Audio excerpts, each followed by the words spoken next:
Ulysses, Chapter 14, by James Joyce.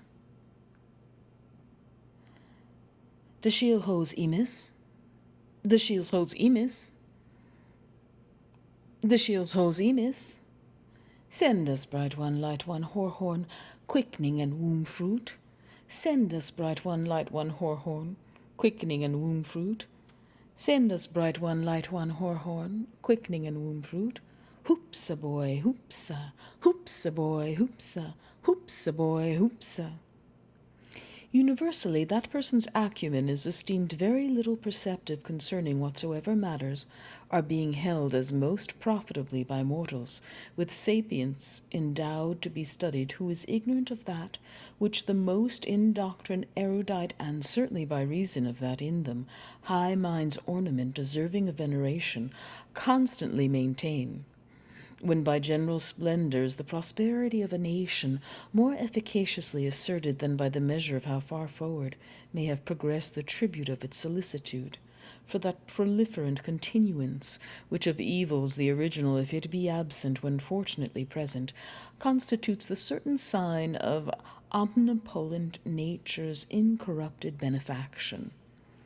For who is there who anything of some significance has apprehended, but is conscious that exterior splendor may be the surface of a downward trending luculent reality, or, on the contrary, anyone so is there unilluminated as not to perceive that as no nature's boon can contend against the bounty of increase, so it behoves every most just citizen to become the exhortator and admonisher of his semblables, and to tremble lest what had in the past been by the nation excellently commenced might be in the future not with similar excellence accomplished, if an irrevocant habit shall have gradually traduced the honourable by ancestors transmitted customs to that thither of profundity, that the one was audacious excessively, who would have thought the hardihood to rise affirming that no more odious offence can for any one be,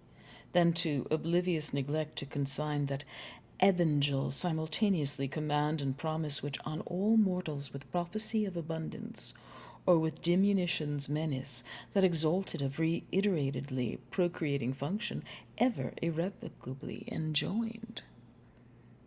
It is not why, therefore, we shall wonder if, as the best historians relate, among the Celts, who nothing that was not in its nature admirable admired, the art of medicine shall have been highly honoured. Not to speak of hostels, leper yards, sweating chambers, plague graves, their greatest doctors, the O'Shiels, the O'Hickeys, the O'Lees, have sedulously set down the divers methods by which the sick and the relapsed found again health, whether the malady had been the trembling withering or loose boyconnell flux. Certainly in every public work, which in it anything of gravity contains preparation, should be with importance commensurate, and therefore a plan was by them adopted, whether by having preconsidered, or, as the maturation of experience, it is difficult in being said, which the discrepant opinions of subsequent inquirers are not up to the present congrued to render manifest, whereby maternity was so far from all accident possibility. Remove that whatever care the patient in that all hardest of woman hour chiefly required, and not solely for the copiously opulent, but also for her who, not being sufficiently moneyed, scarcely, and often not even scarcely, could subsist valiantly, and for an inconsiderable emolument was provided. To her, nothing already then, and thenceforward, was anywhere, any way, able to be molestful, except with proliferant mother's prosperity, at all, not to can be, and, as they had received eternity God's mortal's generation, to befit them her beholding, when the case was so hoving itself. Parturient in vehicle, thereward, carrying desire immense among all one another, was impelling on of her to be received into that domicile. O thing of prudent nation, not merely in being seen, but also even in being related worthy of being praised, that they her by anticipation went seeing mother, that she by them suddenly to be about to be cherished, had been begun, she felt.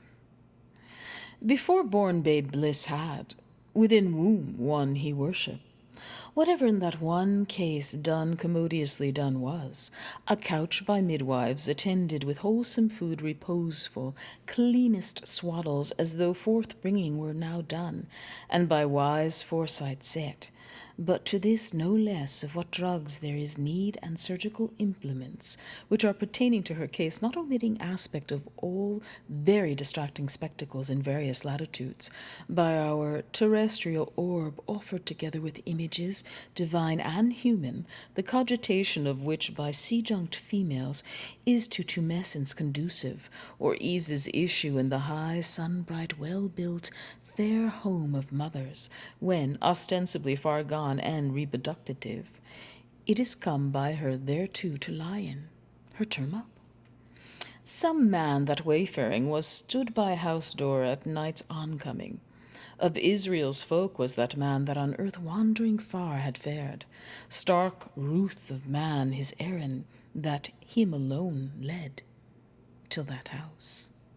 Of that house a horn is lord, 70 beds keeps he, there teeming mothers are wont, that they lie for to thaw, and bring forth bairns. Hail, so God's angel to Mary quoth.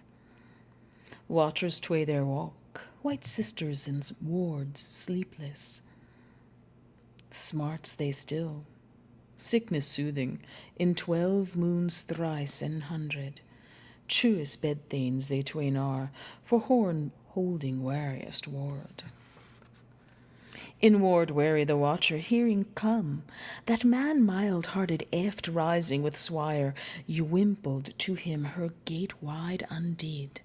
Lo, Leven leaping lightens in eye blink Ireland's westward welkin. Full she drad that God the Wreaker all mankind would fordo with water for his evil sins. Christ's rood made she on breastbone, and him drew that he would rather and fare under her thatch. That man her will wotting worthful went in Horn's house. Loth to irk in Horn's hall had holding the seeker stood. On her stow he ere was living with dear wife and lovesome daughter, that then over land and sea floor 9 years had long outwandered. Once her in town hithe meeting, he to her bow had not doffed. Her to forgive now he craved with good ground of her, allowed that of him swift-seen face, hers so young then had looked, light swift her eyes kindled, bloom of blushes his word winning. As her eyes then on got his weed swart, therefore sorrow she feared. Glad after she was that e'er a dread was. Had he asked if O'Hare doctor tidings sent from far coast, and she with grateful sigh him answered that O'Hare doctor in heaven was. Sad was the man that word to hear, that him so heavied in bowels ruthful. All she there told him, ruing death for friend so young, algot sore unwilling God's right wiseness to say. She said that he had a fair, sweet death through God, his goodness with mass priest to be shriven, holy housel and sick men's oil to his limbs. The man, then right earnest, asked the nun of which death the dead man was died, and the nun answered him, and said that he was died in Mona Island through belly crab. 3 year agone come Childermiss, and she prayed to God the all-ruthful to have his dear soul in his undeathliness. He heard her sad words, inhaled hat sad staring. So stood they there both, a while, in one hope, sorrowing one with other. Therefore every man look to that last end that is thy death, and the dust that gripeth on every man that is born of woman. For as he came naked forth from his mother's womb, so naked shall he wend at last, for to go as he came. The man that was come into the house then spoke to the nursing woman, and he asked her how it fared with the woman that lay there in childbed. The nursing woman answered him and said that that woman was in throes now full 3 days, and that it would be a hard birth unneth to bear, but that now in a little it would be. She said thereto that she had seen many births of women, but never was none so hard as was that woman's birth. Then she set it all forth to him, for because she knew the man that time had lived nigh that house. The man hearkened to her words, for he felt with wonder woman's woe and the travail that they have of motherhood, and he wondered to look on her face that was a fair face for any man to see, but yet was she left after long years a handmaid. 9-12 blood flows chiding her childless. And whiles they spake, the door of the castle was open, and there nighed them a mickle noise as of many that sat there at meat. And there came against the place as they stood a young learning knight, Yecht Dixon. And the traveller Leopold was couth to him, sithen it had happened that they had had ado each with other in the house of Misericord, where this learning knight lay by cause the traveller Leopold came there to be healed, for he was sore wounded in his breast by a spear, wherewith a horrible and dreadful dragon was smitten him, for which he did do make a salve of volatile salt and chrism, as much as he might suffice. And he said now that he should go in that castle for to make merry with them that were there. And the traveller Leopold said that he should go over whither, for he was a man of cautels and subtile. Also the woman was of his avis, and reprieved the learning knight, though she trowed well that the traveller had said thing that was false, for his subtility. But the learning knight would not hear say nay, nor do her mandament, nay, have him in aught contrarious to his list, and he said how it was a marvellous castle, and the traveller Leopold went into the castle for to rest him for a space, being sore of limb after many marches environing in divers lands, and sometime venery. And in the castle was set a board that was of the birchwood of Finlandi, and it was upheld by 4 dwarfmen of that country, but they durst not move more for enchantment. And on this board were frightful swords and knives that are made in a great cavern by swinking demons out of white flames, that they fix then in the horns of buffaloes and stags, that there abound marvellously. And there were vessels that are wrought by the magic of Mahond, out of sea sand and the air by a warlock, with his breath that he blazes into them like to bubbles. And full fair cheer and rich was on the board, that no wight could devise a fuller nay richer. And there was a vat of silver that was moved by craft, to open in the which lay strange fishes, withouten heads, though misbelieving men nigh that this be possible thing, without they see it, needless they are so. And these fishes lie in an oily water, brought there from Portugal land, because of the fatness that therein is like to the juices of the olive press. And also it was a marvel to see in that castle how by magic they make a compost out of fecund wheat kidneys, out of chaldy, that by aid of certain angry spirits that they do in too, it swells up wondrously, like to a vast mountain. And they teach the serpents there to entwine themselves up on long sticks out of the ground, and of the scales of these serpents they brew a brewage like to mead. And the learning knight let pour for child Leopold a draught, and help thereto the while. All they that were there drank every each. And child Leopold did up his beaver for to pleasure him, and took apertly somewhat in amity, for he never drank no manner of mead, which he then put by, and anon full privily he voided the more, parted in his neighbour's glass, and his neighbour neist not of this. And he sat down in that castle with them, for to rest him there a while. Thanked be Almighty God. This meanwhile, this good sister stood by the door, and begged them at reverence of Jesu, our all their liege lord, to leave their wassailing, for there was above one quick with child, a gentle dame, whose time hied fast, Sir Leopold heard on the upfloor cry on high, and he wondered what cry that it was, whether of child or woman. And I marvel, said he, that it be not come or now. Meseems it dureth over long. And he was ware, and saw Franklin that hight Lenehan on that side the table that was older than any of the t'other, and for that they both were knights virtuous in the one emprise, and eke by cause that he was elder, he spoke to him full gently.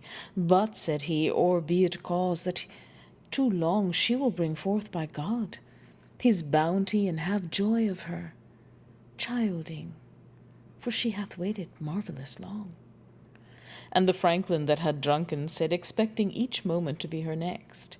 Also he took the cup that stood tofore him. For him needed never none, asking nor desiring of him to drink.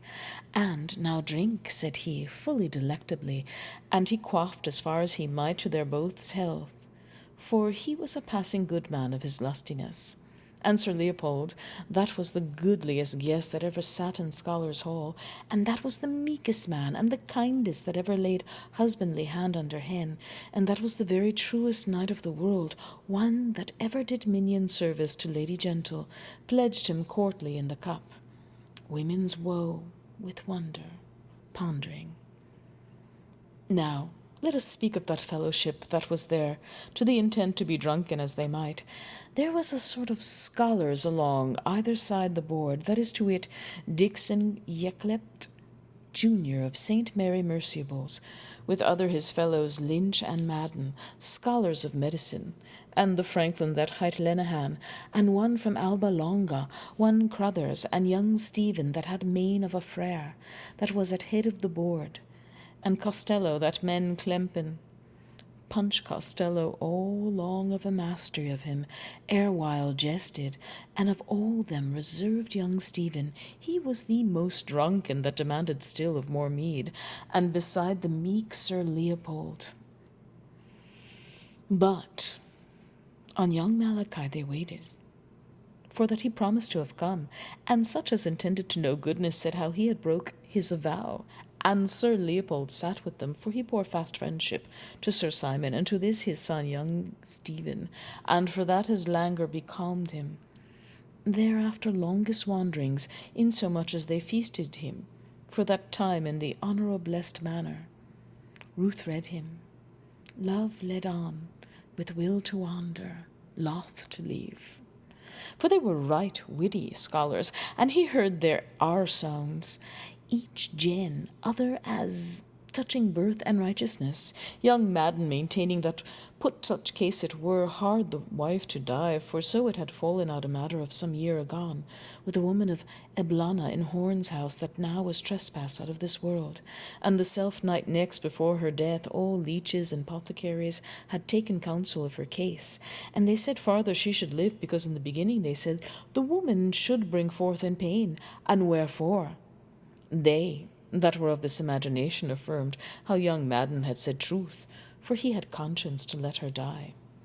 And not few, and of these was young Lynch, were in doubt that the world was now right evil governed, as it was never howbeit the mean people believed it otherwise. But the law, nor his judges, did provide no remedy. A redress, God grant. This was scant said, but all cried with one acclaim, nay, by our Virgin Mother, the wife should live, and the babe to die. In colour whereof they waxed hot upon that head, what with argument, and what for their drinking, but the Franklin Lenehan was prompt each when to pour them ale, so that at least way mirth might not lack. Then young Madden showed all the whole affair, and said how that she was dead, and how for holy religion's sake, by rede of Palmer and Bedesman, and for a vow he had made to St. Ultan of Arbraccan, her goodman husband would not let her death whereby. They were all wondrous grieved. To whom young Stephen had these words following, Murmur, sirs, is eke oft among lay people, Both babe and parent now glorify their Maker, the one in limbo gloom, the other in purge fire. But gramercy, what of these God-possible souls that we nightly impossibilize? Which is the sin against the Holy Ghost, very God, Lord, and giver of life? For, sirs, he said, our lust is brief. We are means to those small creatures within us, and nature has other ends than we. Then, said Dixon, junior to Punch Costello, wist he what ends.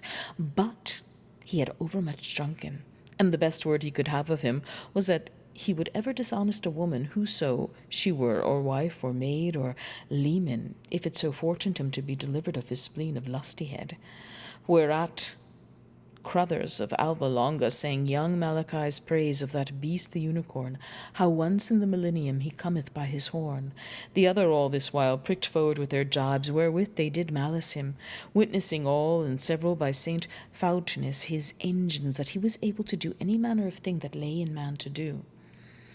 Thereat laughed they all, right jocundly, only young Stephen and Sir Leopold, which never durst laugh too open by reason of a strange humour, which he would not bewray. And also, for that he rued for her, that bare whoso she might be, or wheresoever.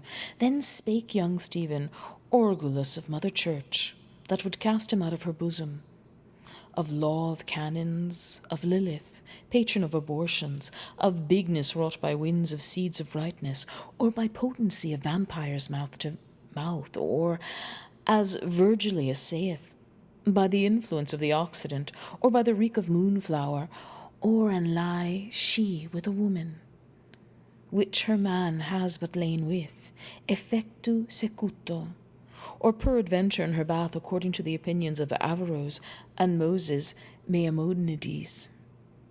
He said also how at the end of the 2nd month a human soul was infused, and how in all our Holy Mother foldeth ever souls for God's greater glory, whereas that earthly mother, which was but a dam to bear beastly, should die by canon, for so saith he that holdeth the fisherman's seal, even that blessed Peter, on which rock was Holy Church for all ages founded.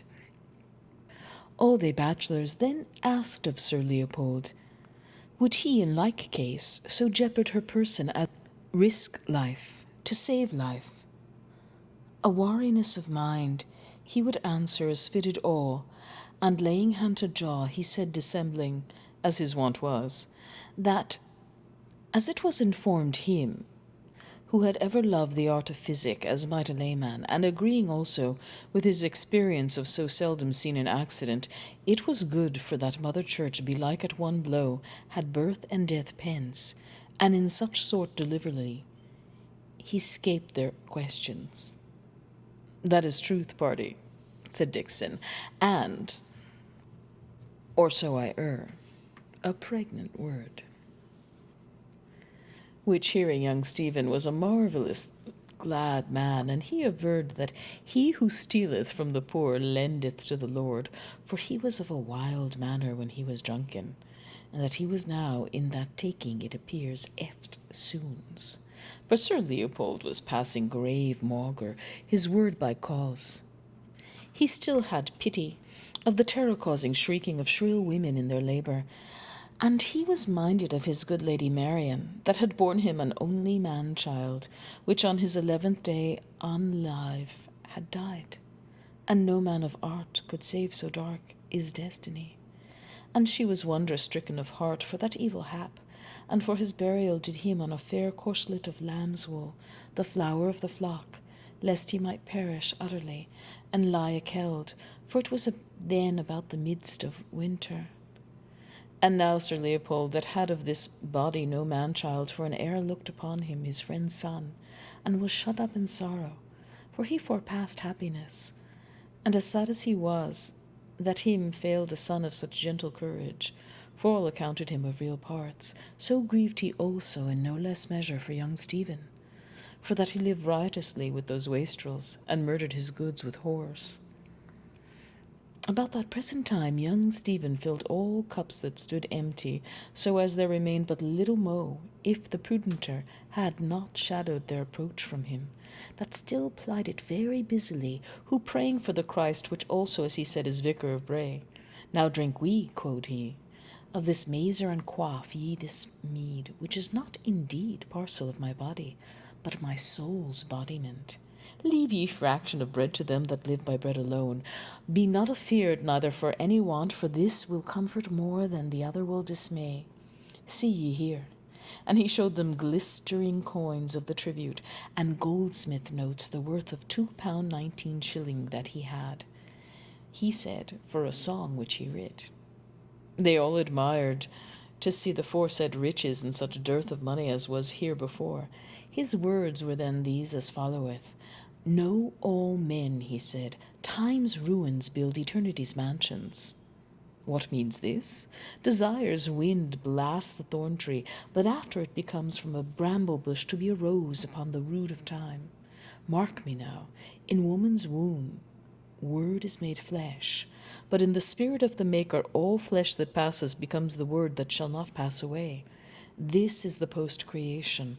Omnis caro ad ted vivienet. No question but her name is Puissant, who avenged the dear course of her Agenbire, healer unheard, our mighty mother, and mother most venerable, and Bernardus saith aptly that she hath an omnipotium desperae supplicam, that is to say, an almightiness of petition, because she is the second Eve, and she won us, saith Augustine too, whereas that other, our grandam, which we are linked up with by successive anamostosis of navel cords, sold us all, seed, breed, and generation, for a penny pippin. But here is the matter now, or she knew that second, I say, and was but creature of her creature, Vergine Madre, filia di tui filio. Or she knew him not, and then stands she in one denial or ignorancy, with Peter Piscator, who lives in the house that Jack built, and with Joseph the joiner patron of the happy demise of all unhappy marriages. Parce que Monsieur Léo Taxil nous a dit qu'elle l'avait mise dans cette fichue position était le sacré pigeon, ventre de Dieu, entwender transubstantiality, odor, consubstantiality, but in no case subsubstantiality. And all cried out upon for it. A very scurvy word. A pregnancy without joy, he said, a birth without pangs, a body without blemish, a belly without bigness. Let the lewd with faith and fervour worship. With will we withstand with say. Hereupon Punch Costello dinged with his fist upon the board and would sing a bawdy catch staboo stabella about a wench that was put in pod of a jolly swashbuckler in Almany, which he did straightways now attack. The first 3 months she was not well, staboo. When here Nurse Quigley from the door angrily bid them hist, ye should shame you.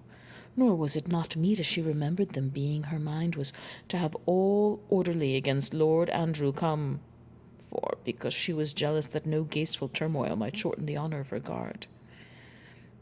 It was an ancient and a sad matron, of a sedate look and Christian walking, in habit done, beseeming her megrims and wrinkled visage. Nor did her hortative want of it effect, for incontinently Punch Costello was of them embraded. And they reclaimed the churl with civil rudeness some, and shaked him with menace of blandishments others, whiles they all chode him. A murrain seized the dolt. What a devil he would be at, thou chuff, thou puny, thou got in pea-straw, thou loozle, thou chitterling, thou spawn of a rebel, thou dyke dropped, thou abortion, thou, to shut up his drunken drool out of that like a curse of God, ape, the good Sir Leopold that had for his cognizance the flower of quiet, mardrain gentle, advising also the time's occasion as most sacred and most worthy to be most sacred. In Horn's house rest should reign. To be short, this passage was scarce, when Master Dixon of Marion Eccles, goodly grinning, asked young Stephen what was the reason why he had not sided to take friar's vows. And he answered him, obedience in the womb, chastity in the tomb, but involuntary poverty all his days. Master Lenehan at this made return that he had heard of those nefarious deeds, and how, as he heard hereof counted, he had besmirched the lily virtue of a confiding female, which was corruption of minors, and they all intershowed it too, waxing merry and toasting to his fathership. But he said very entirely it was clean contrary to their suppose, for he was the eternal Son and ever virgin. Thereat mirth grew in them the more, and they rehearsed to him his curious rite of wedlock for the disrobing and deflowering of spouses, as the priest use in Madagascar island, she to be in guise of white and saffron, her groom in white and grain, with burning of nard and tapers on a bride bed, while clerk sung Kyries, and the anthem ut nuvetur sexus omnis corporis mysterium, till she was there unmaided. He gave them a much admirable hymen minim by those delicate poets, Masters John Fletcher and Master Francis Beaumont, that is in their Maid's Tragedy, that was a writ for a like twining of lovers. To bed was the burden of it, to be played with accompaniable consent upon the virginals, an exquisite dulcet epithalame of most mollificative swadency for juveniles amatory, whom the odoriferous flambeaux of the paranymph have escorted to the quadrupedal proscenium of connubial communion. Well met they were, said Master Dixon. Joyed, but harkye, young sir, better were they named Beaumont and Letcher, for, my troth, of such a mingling much might come.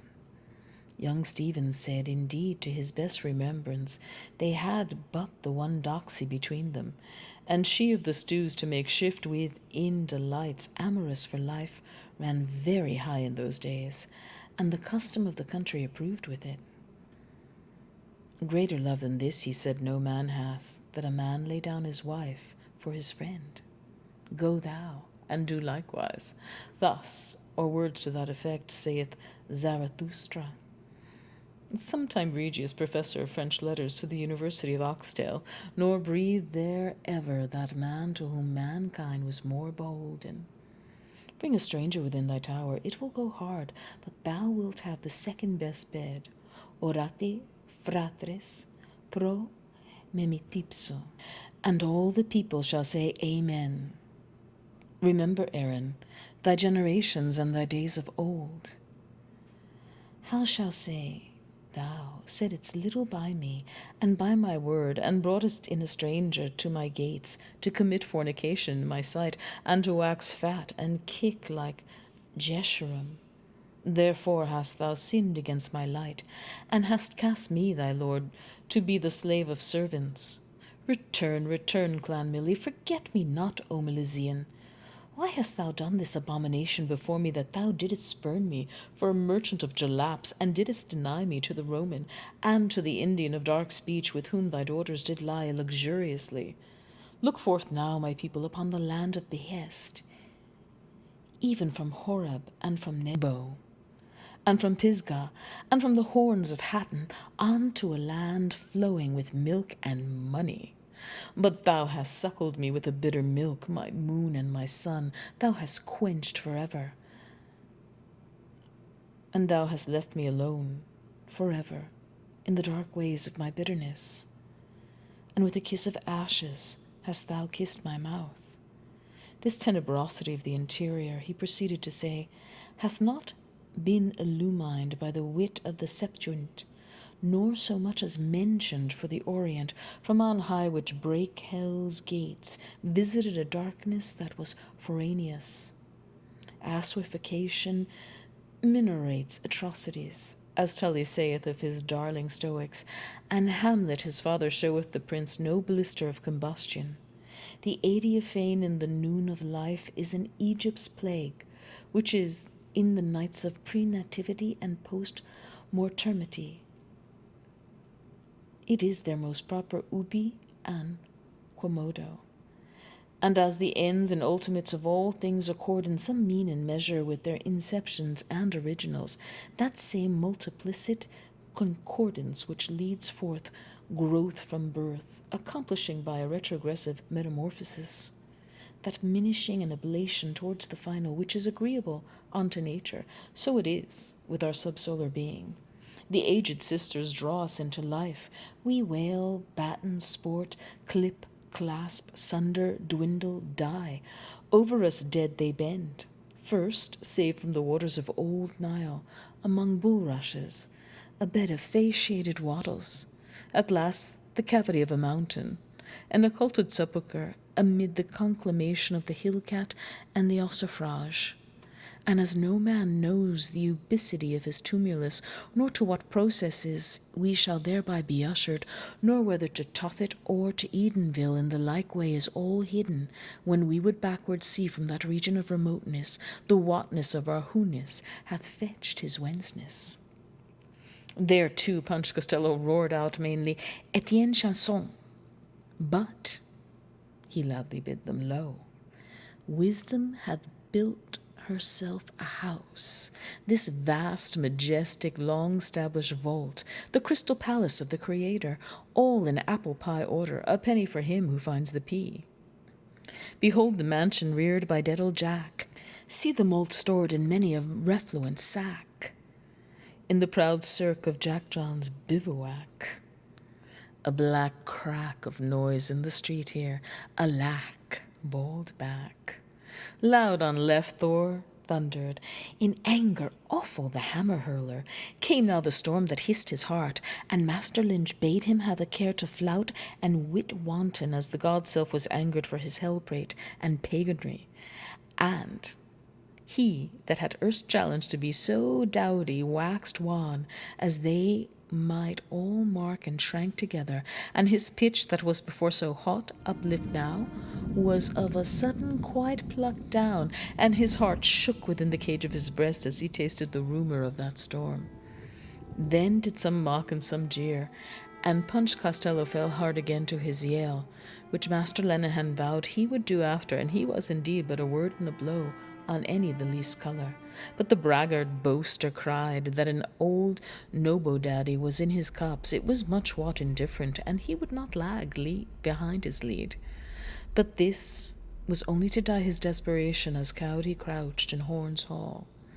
He drank indeed at one draught, to pluck up a heart of any grace, for it thundered long, rumblingly over all the heavens, so that Master Baden, being godly certain whiles, knocked him on his ribs upon that crack of doom, and Master Bloom, at the braggart's side, spoke to him calming words to slumber his great fear, advertising how it was no other thing but a hubbub noise that he had heard, that the discharge of fluid from the thunderhead, look you, having taken place, and all of the order of a natural phenomenon. But was young Boasthard's fear vanquished by Calmer's words? No, for he had in his bosom a spike named bitterness, which could not by words be done away. And was he then neither calm like the one, nor godly like the other? He was neither as much as he would have liked to be either, but could he not have endeavoured to have found again, as in his youth, the bottle holiness, that then he lived withal? Indeed, no, for Grace was not there to find that bottle. Heard he then in that clap the voice of the god bring forth, or what Calmer said, a hubbub of phenomenon? Heard? Why, he could not but hear, unless he had plugged up the tube understanding, which he had not. For through that tube he saw that he was in the land of phenomenon, where he must for a certain way one day die, as he was like the rest too, a passing showed. And would he not accept to die like the rest and pass away? By no means would he, though he must, nor would he make more shows, according as men do with wives, which phenomenon has commanded them to do by the book law. Then wotted he not of that other land which is called Believe on Me, That is the land of promise, which behoves to the King Delightful, and shall be for ever, where there is no death and no birth, neither wiving nor mothering, at which all shall come, as many as believe on it. Yes, Pius had told him of that land, and Chase had pointed him to the way, but the reason was that in the way he fell in with a certain whore of an eye-pleasing exterior, whose name, she said, is Bird in the Hand, and she beguiled him wrong ways from the true path by her flatteries. That she said to him as, "Ho, you pretty man, turn aside hither, and I will show you a brave place." And she lay at him so flatteringly that she had him in her grot, which is named Two in the Bush, or by some learned carnal concupiscence. This was it what all the company that sat there at commons and mounds of mothers the most lusted after, and if they met with this whore Bird in the Hand, which was within all foul plagues, monsters, and a wicked devil, they would strain the lass, but they would make at her and know her. For regarding Believe on Me, they said it was naught else but notion, and that they could conceive no thought of it. For first, Two in the Bush, whither she ticed them, was the very goodliest grot, and in it were 4 pillows on which were 4 tickets, with these words printed on them: Pick-a-back, and Topsy-turvy, and Shamefaced, and Cheek by Jowl. And second, for that foul plague all-pox, and the monsters they cared not for them, for preservative had given them a stout shield of oxengot. And third, that they might take no hurt neither from offspring. That was that wicked devil by virtue of the same shield which was named Killchild. So were they all in their blind fancy, Mr. Cavil and Mr. Sometimes Godly, Mr. Ape Swillal, Mr. False Franklin, Mr. Dainty Dix, Boasthard, and Mr. Cautious Calmer, wherein, O wretched company, were ye all deceived, for that was the voice of the god that was in a very grievous rage, that he would presently lift his arm up and spill their souls for their abuses, and their spillings done by them contrariwise to his word, which forth to bring brenningly biddeth. So, Thursday, 16th June packed, Digman laid in a clay of an apoplexy, and after hard drought, please God, rained. A bargeman coming in by water, a 50-mile or thereabout, with turf, saying the seed won't sprout. Fields athirst, very sad-coloured, and stunk mightily. The quags and toffs too. Hard to breathe, and all the young quicks cleaned, consumed, without sprinkle, this long while back, as no man remembered to be without. The rosy buds all gone brown, and spread out blobs, and on the hills naught but dry flag and faggots that would catch at first fire. All the world saying, for aught they knew, the big wind of last February, a year that they did havoc the land so pitifully, a small thing beside this barrenness. But by and by, as said, this evening after sundown, the wind sitting in the west, biggish, swollen clouds to be seen in the night, increased, and the weatherwise pouring up at them.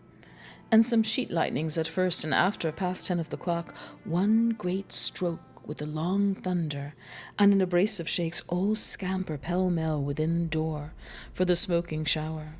The men making shelter for their straws with a clout or kerchief, women folks skipping off with kirtles catched up soon as the pour came.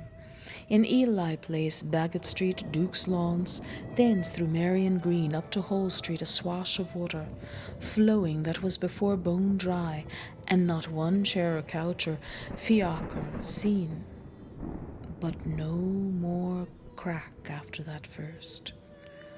Over against the Right Honourable Mr. Justice Fitzgibbon's door, that is to sit with Mr. Healy, the lawyer upon the college lands, Malachi Mulligan, a gentleman's gentleman that had but come from Mr. Moore's, the writer's. That was a papish, but as now folks say, a good Willamite, chanced against Alec.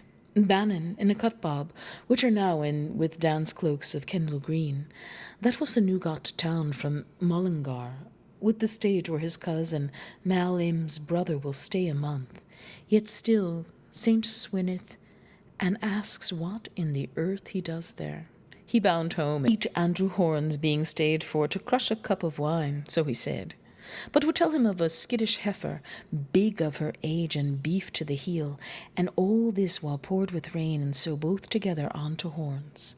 There, Leop Bloom of Crawford's Journal, sitting snug with a covey of wags, likely brangling fellows, Dixon Jun, scholar of My Lady of Mercies, Vin Lynch, a Scots fellow, Will Madden, T. Lenehan, very sad about a racer he fancied, and Stephen D. Leop Bloom, there for a languor he had, but was now better, he having dreamed tonight a strange fancy of his dame Mrs. Mall, with red slippers on and a pair of turkey trunks, which is thought by those in ken to be for a change, and Mistress Purefoy there, that got in through pleading her belly, and now on the stools, poor body, 2 days past her term, and the midwife sore put to it, and can't deliver, she queasy for a bowl of rice slop.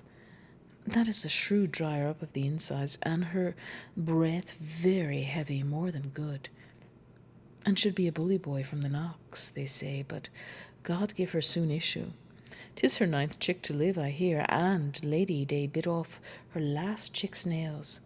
That was then a 12-month, and with other 3 all breastfed that died, written out in a fair hand in the King's Bible. Her hub 50-odd, and a Methodist, but takes the sacrament, and is to be seen any fair Sabbath with a pair of his boys off Bullock Harbour dabbing on the Sound with a heavy-braked reel, or in a punt he has trailing for flounder and pollock, and catches a fine bag, I hear. In sum, an infinite grate full of rain, and all refreshed, and will much increase the harvest. Yet those in ken say after wind and water fire shall come, for prognostication of Malachi's almanac. And I hear that Mr. Russell has done a prophetical charm of the same gist out of the Hindustanish for his Farmer's Gazette, to have 3 things in all. But this a mere fetch without bottom of reason for old crones and bairns, yet sometimes they are found on the right guess, with their queerities no telling how.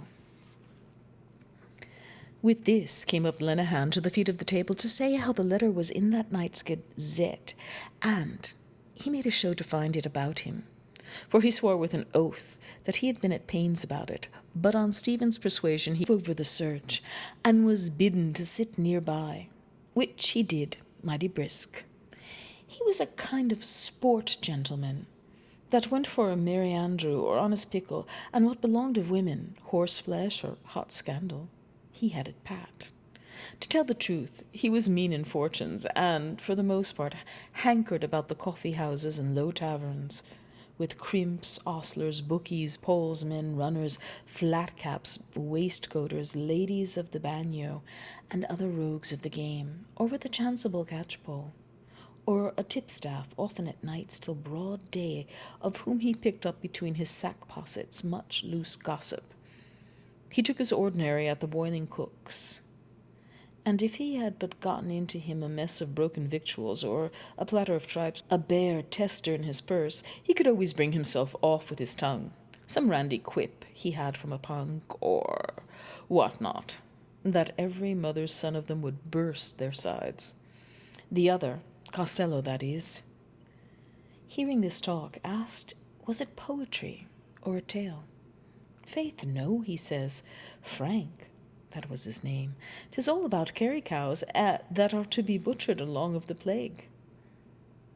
But they can go hang, says he with a wink, for me with their bully beef a pox on it. There's as good fish in this tin as ever came out of it, and very friendly he offered to take some of the salty sprats that stood by, which he had eyed wishly in the meantime, and found the place which was indeed the chief design of his embassy, as he was the sharpest.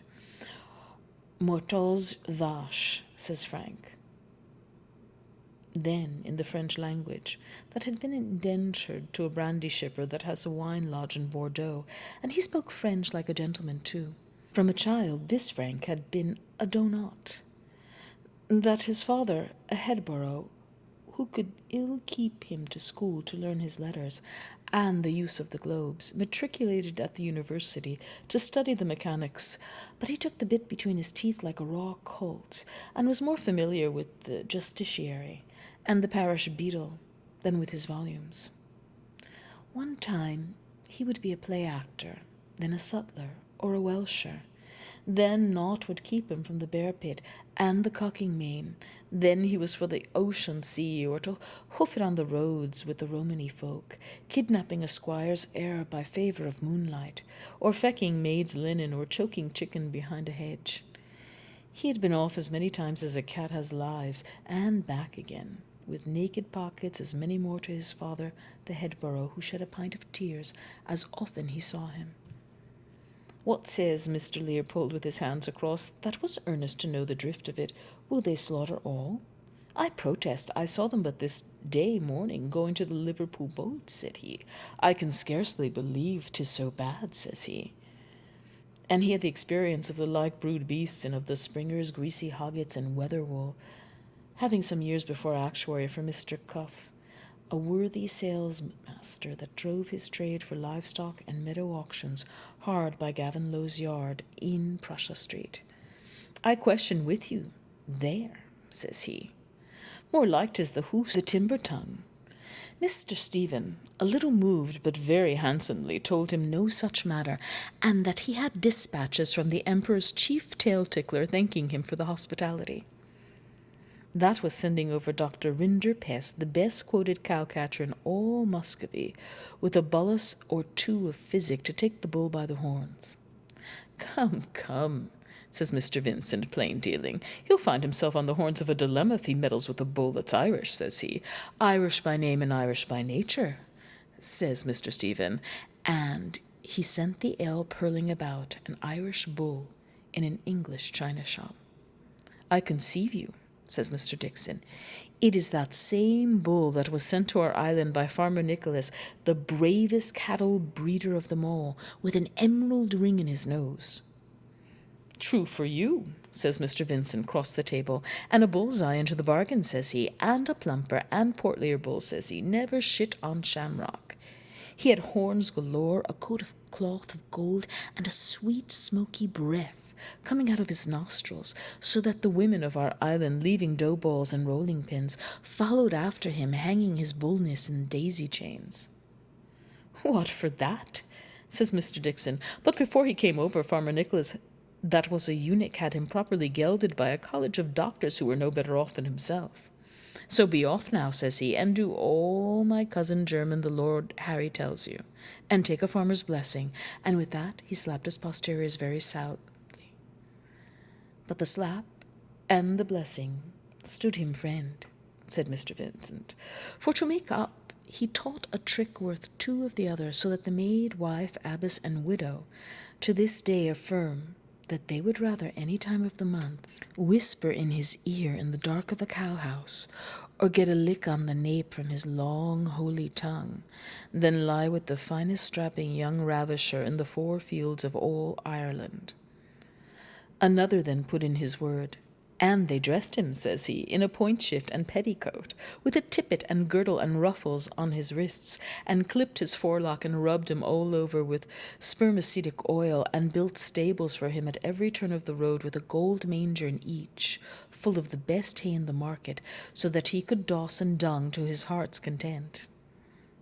By this time the father of the faithful, for so they called him, was grown so heavy that he could scarce walk to pasture, to remedy which our cozening dames and damsels brought him his fodder in their apron laps, and as soon as his belly was full he would rear up on his hind quarters to show their ladyships a mystery, and roar and bellow out of him in bull's language, and they all after him.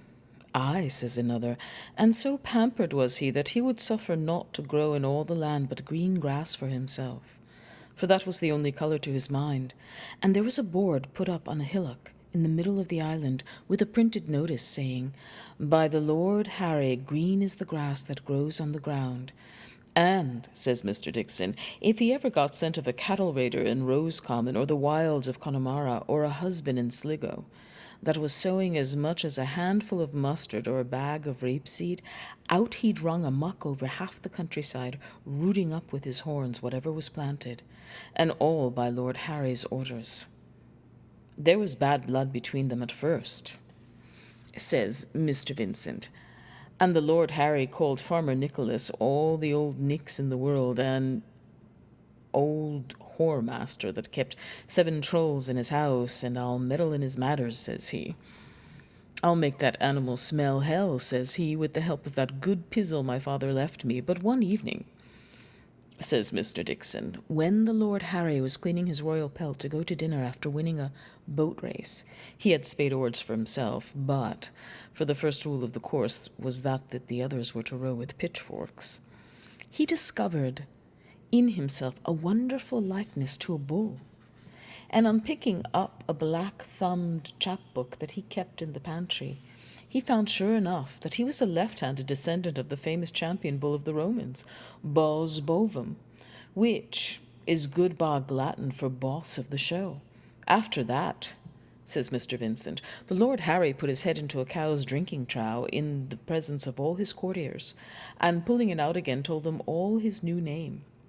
Then, with the water running off him, he got into an old smock and skirt that belonged to his grandmother, and bought a grammar of the bull's language to study, but he could never learn a word of it except the first personal pronoun, which he copied out big, and got off by heart, and if he ever went out for a walk, he filled his pockets with chalk, to write it upon what he took his fancy, the side of a rock, or a tea-house table, or a bale of cotton, or a cork float.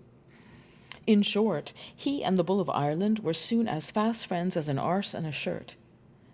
They were, says Mr. Stephen, and the end was that the men of the island, seeing no help was toward, as the ungreat women were all of one mind, made a wary raft and loaded themselves and their bundles of chattels on shipboard, set all masts erect, manned the yard, sprang their luff, heaved to, spread 3 sheets in the wind, put her head between wind and water, weighed anchor, ported her helm, ran up the Jolly Roger, gave 3 times 3, let the Mulligan run, pushed off in their bumboat, and put to sea to recover the main of America, which was the occasion, says Mr. Vincent, of the composing by a boatswain of that rollicking shanty, Pope's Peter but a piss a bed, a man's a man for all that. Our worthy acquaintance, Mr. Mulligan, now appeared in the door as the students were finishing their apologue, accompanied by a friend whom he had re-encountered, a young gentleman, his name Alec Bannon, who had come late to town, it being his intention to buy a colour or a cornetcy in the Fencibles, and list for the wars.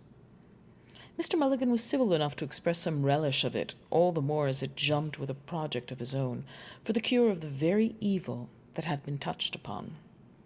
Whereat he handed round to the company a set of pasteboard cards which he had printed that day at Quinnell's, bearing a legend printed in fair italics, Mr. Malachi Mulligan. Fertilizer and incubator, Lamway Island.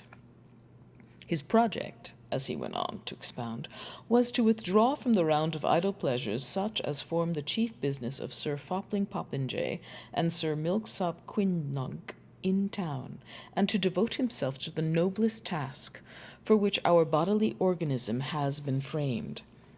Let us hear of it, good my friend, said Mr. Dixon. I make no doubt it smacks of wenching. Come, be seated both. 'Tis as cheap sitting as standing. Mr. Mulligan accepted of the invitation, and, expatiating upon his design, told his hearers that he had been led into this thought by a consideration of the causes of sterility, both the inhibitory and the prohibitory, whether the inhibition in its turn were due to conjugal vexations or to a parsimony of the balance, as well as whether the prohibition proceeded from defects congenital or from proclivities acquired. It grieved him plaguily, he said, to see the nuptial couch defrauded of its dearest pledges, and to reflect upon so many agreeable females with rich jointures, a prey to the vilest bonzes, who hide their flambeau under a bushel in an uncongenial cloister, or lose their womanly bloom in the embraces of some unaccountable muskin, when they might multiply the inlets of happiness, sacrificing the inestimable jewel of their sex, when a few hundred pretty fellows were at hand to caress this, he assured them, made his heart weep. To curb this inconvenient, which he concluded due to a suppression of latent heat, having advised with certain counsellors of worth and inspected into this matter, he had resolved to purchase, in fee simple, forever, the freehold of Lambay Island from its holder. Lord Talbot de Malahide, a Tory gentleman of note, much in favour with our ascendancy party.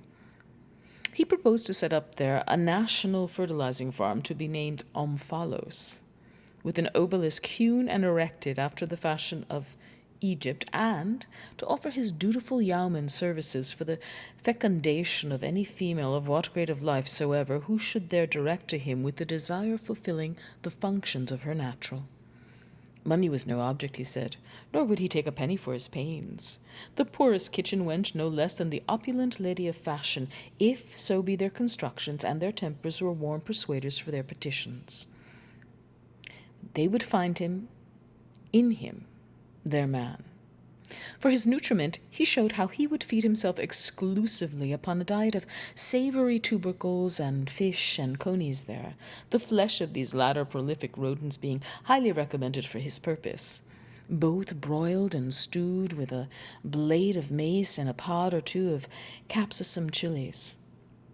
After this homily, which he delivered with much warmth of asseveration, Mr. Mulligan, in a trice, put off from his hat a kerchief with which he had shielded it.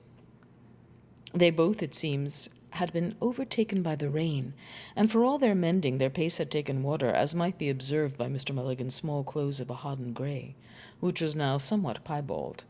His project, meanwhile, was very favourably entertained by his auditors, and won hearty eulogies from all, though Mr. Dixon of Mary's accepted to it, asking with a finicking air, did he purpose also to carry coals to Newcastle? Mr. Mulligan, however, made court to the scholarly by an apt quotation from the classics, which, as it dwelt upon his memory, seemed to him a sound and tasteful support of his contention. Tales ac tanta depravitio hujos seculi o quirites ut matres familiarem nostre lascivas cujus libet semiviri libici titellationis testibus ponderosis atque excelsis erectionibus centurionum Romunarum magnupere anteponant. While, for those of ruder wit, he drove home his point by analogies of the animal kingdom more suitable to their stomach, the buck and the doe of the forest glade, the farmyard drake and duck. Valuing himself not a little upon his elegance, being indeed a proper man of person, this talkative now applied himself to his dress with animadversions of some heat upon the sudden whimsy of the atmospherics, while the company lavished their encomiums upon the project he had advanced. The young gentleman, his friend, overjoyed as he was at a passage that had late befallen him, could not forbear to tell it. His nearest neighbour, Mr. Mulligan, now perceiving the table, asked for whom were those loaves and fishes, and seeing the stranger, he made him a civil bow and said, "Pray, sir, was you in need of any professional assistance we could give?" Who, upon his offer, thanked him very heartily, though preserving his proper distance, and replied that he was come there about a lady, now an inmate of Horn's house, that was in an interesting condition, poor body, from woman's woe, and here he fetched a deep sigh, to know if her happiness had yet taken place. Mr. Dixon, to turn the table, took on to ask of Mr. Mulligan himself whether his incipient ventripotence, upon which he had rallied him, betokened an ovoblastic gestation in the prostatic utricle, or male womb, or was due, as with the noted physician, Mr. Austin Meldon, to a wolf in the stomach.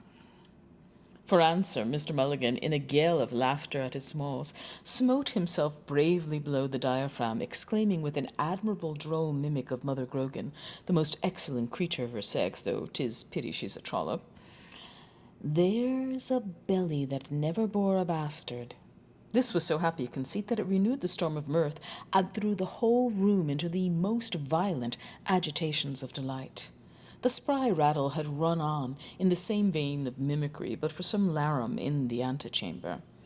Here the listener, who was none other than the Scotch student, a little fume of a fellow blond as tow, congratulated in the liveliest fashion with the young man, and, interrupting the narrative at a salient point, having desired his vis-a-vis with a polite beck, to have the obligingness to pass him a flagon of cordial waters at the same time by a questioning poise of the head, a whole century of polite breeding had not achieved so nice a gesture, to which was united an equivalent but contrary balance of the bottle, asked the narrator as plain as was ever done in words if he might treat him with a cup of it. Mais bien sûr, noble stranger, said he cheerily, et mi compliment. That you may, and very opportunely. There wanted nothing but this cup to crown my felicity, but gracious heaven, was I left with but a crust in my wallet and a cupful of water from the well, my God, I would accept of them and find it in my heart to kneel down upon the ground and give thanks to the powers above for the happiness vouchsafed me by the giver of good things. With these words, he approached the goblet to his lips, took a complacent draught of the cordial, slicked his hair, and, opening his bosom, out popped a locket that hung from a silk rayband, that very picture which he had cherished ever since her hand had wrote therein. Gazing upon those features with a world of tenderness, "Ah, monsieur," he said, "had you but beheld her as I did, with these eyes at that affecting instant, with her dainty tucker and her new coquette cap, a gift for her feast day, as she told me prettily, in such an artless disorder, of so melting a tenderness, upon my conscience, even you, monsieur, had been impelled by generous nature to deliver yourself wholly into the hands of such an enemy, or to quit the field forever. I declare I was never so touched in all my life. God, I thank thee as the author of my days. Thrice happy will be he whom so amiable a creature will bless with her favours." A sigh of affection gave eloquence to these words, and having replaced the locket in his bosom, he wiped his eye and sighed again. "Beneficent disseminator of blessings to all thy creatures, how great and universal must be that sweetness of thy tyrannies, which can hold in thrall the free and the bond, the simple swain and the polished coxcomb, the lover in the heyday of reckless passion, and the husband of maturer years. But indeed, sir, I wander from the point. How mingled and imperfect are all our sublunary joys." "Maledicity!" he exclaimed in anguish. "Would to God that foresight had but remembered me, to take my cloak along. I could weep to think of it." Then, though it had poured 7 showers, we were neither of us a penny the worse. "But beshrew me," he cried, clapping hand to his forehead, "tomorrow will be a new day, and 1,000 thunders I know of a marchand de capote, Monsieur Points, from whom I can have for a livre as snug a cloak of the French fashion as ever kept a lady from wedding." "Tut, tut," cries le fécondateur, tripping in. "My friend, Monsieur Moore, that most accomplished traveller, I have just cracked a half bottle avec lui in a circle of the best wits of the town, is my authority that on Cape Horn, Ventre Biche, they have a rain that will wet through any, even the stoutest cloak. A drenching of that violence, he tells me, sans blague, has sent more than one luckless fellow in good earnest post-haste to another world." "Pooh! A livre!" cries Monsieur Lynch. "The clumsy things are dear at a sou. One umbrella, were it no bigger than a fairy mushroom, is worth 10 such stopgaps. No woman of any wit would wear one. My dear Kitty told me today that she would dance in a deluge before ever she would starve in such an ark of salvation, for, as she reminded me, blushing piquantly and whispering in my ear, though there was none to snap her words but giddy butterflies, Dame Nature, by the divine blessing, has implanted it in our hearts, and it has become a household word, that il y a 12 choses for which the innocence of our original garb, in other circumstances a breach of the proprieties, is the fittest, nay, the only garment. The first," said she, and here my pretty philosopher, as I handed her to her tilbury to fix my attention, gently tipped with her tongue the outer chamber of my ear, "the first is a bath." But at this point a bell tinkling in the hall cut short a discourse which promised so bravely for the enrichment of our store of knowledge. Amid the general vacant hilarity of the assembly, a bell rang, and while all were conjecturing what might be the cause, Miss Callan entered, and having spoken a few words in a low tone to young Mr. Dixon, retired with a profound bow to the company. The presence, even for a moment, among a party of debauchees of a woman endued with every quality of modesty, and not less severe than beautiful, refrained the humorous sallies even of the most licentious. But her departure was the signal for an outbreak of ribaldry. "Strike me silly," said Costello, a low fellow who was fuddled. "A monstrous fine bit of cow flesh. I'll be sworn she has rendezvoused you." "What, you dog! Have you a way with them?" "Gad's bud, immensely so," said Mr. Lynch. "The bedside manner it is that they use in the Mater Hospice." "Dem does not Dr. O'Gargle chuck the nuns there under the chin? As I look to be saved, I had it from my Kitty, who has been ward maid there any time these 7 months. "Locks a mercy, doctor," cried the young blood in the primrose vest, feigning a womanish simper with immodest squirmings of his body. "How you do tease a body, drat the man! Bless me, I'm all of a wibbly-wobbly. Why, you're as bad a dear as little father can't to kiss him. That you are. May this pot of 4 choke me," cried Costello, "if she ain't in the family way.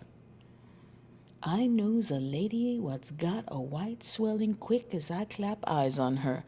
The young surgeon, however, rose and begged the company to excuse his retreat, as the nurse had just then informed him that he was needed in the ward. Merciful Providence had been pleased to put a period to the sufferings of the lady who was enceinte, which she had borne with a laudable fortitude, and she had given birth to a bouncing boy. "I want patience," said he, "with those who, without wit to enliven or learning to instruct, revile an ennobling profession which, saving the reverence due to the deity, is the greatest power for happiness upon the earth. I am positive when I say that if need were, I could produce a cloud of witnesses to the excellence of her noble exercitations, which, so far from being a byword, should be a glorious incentive in the human breast. I cannot away with them.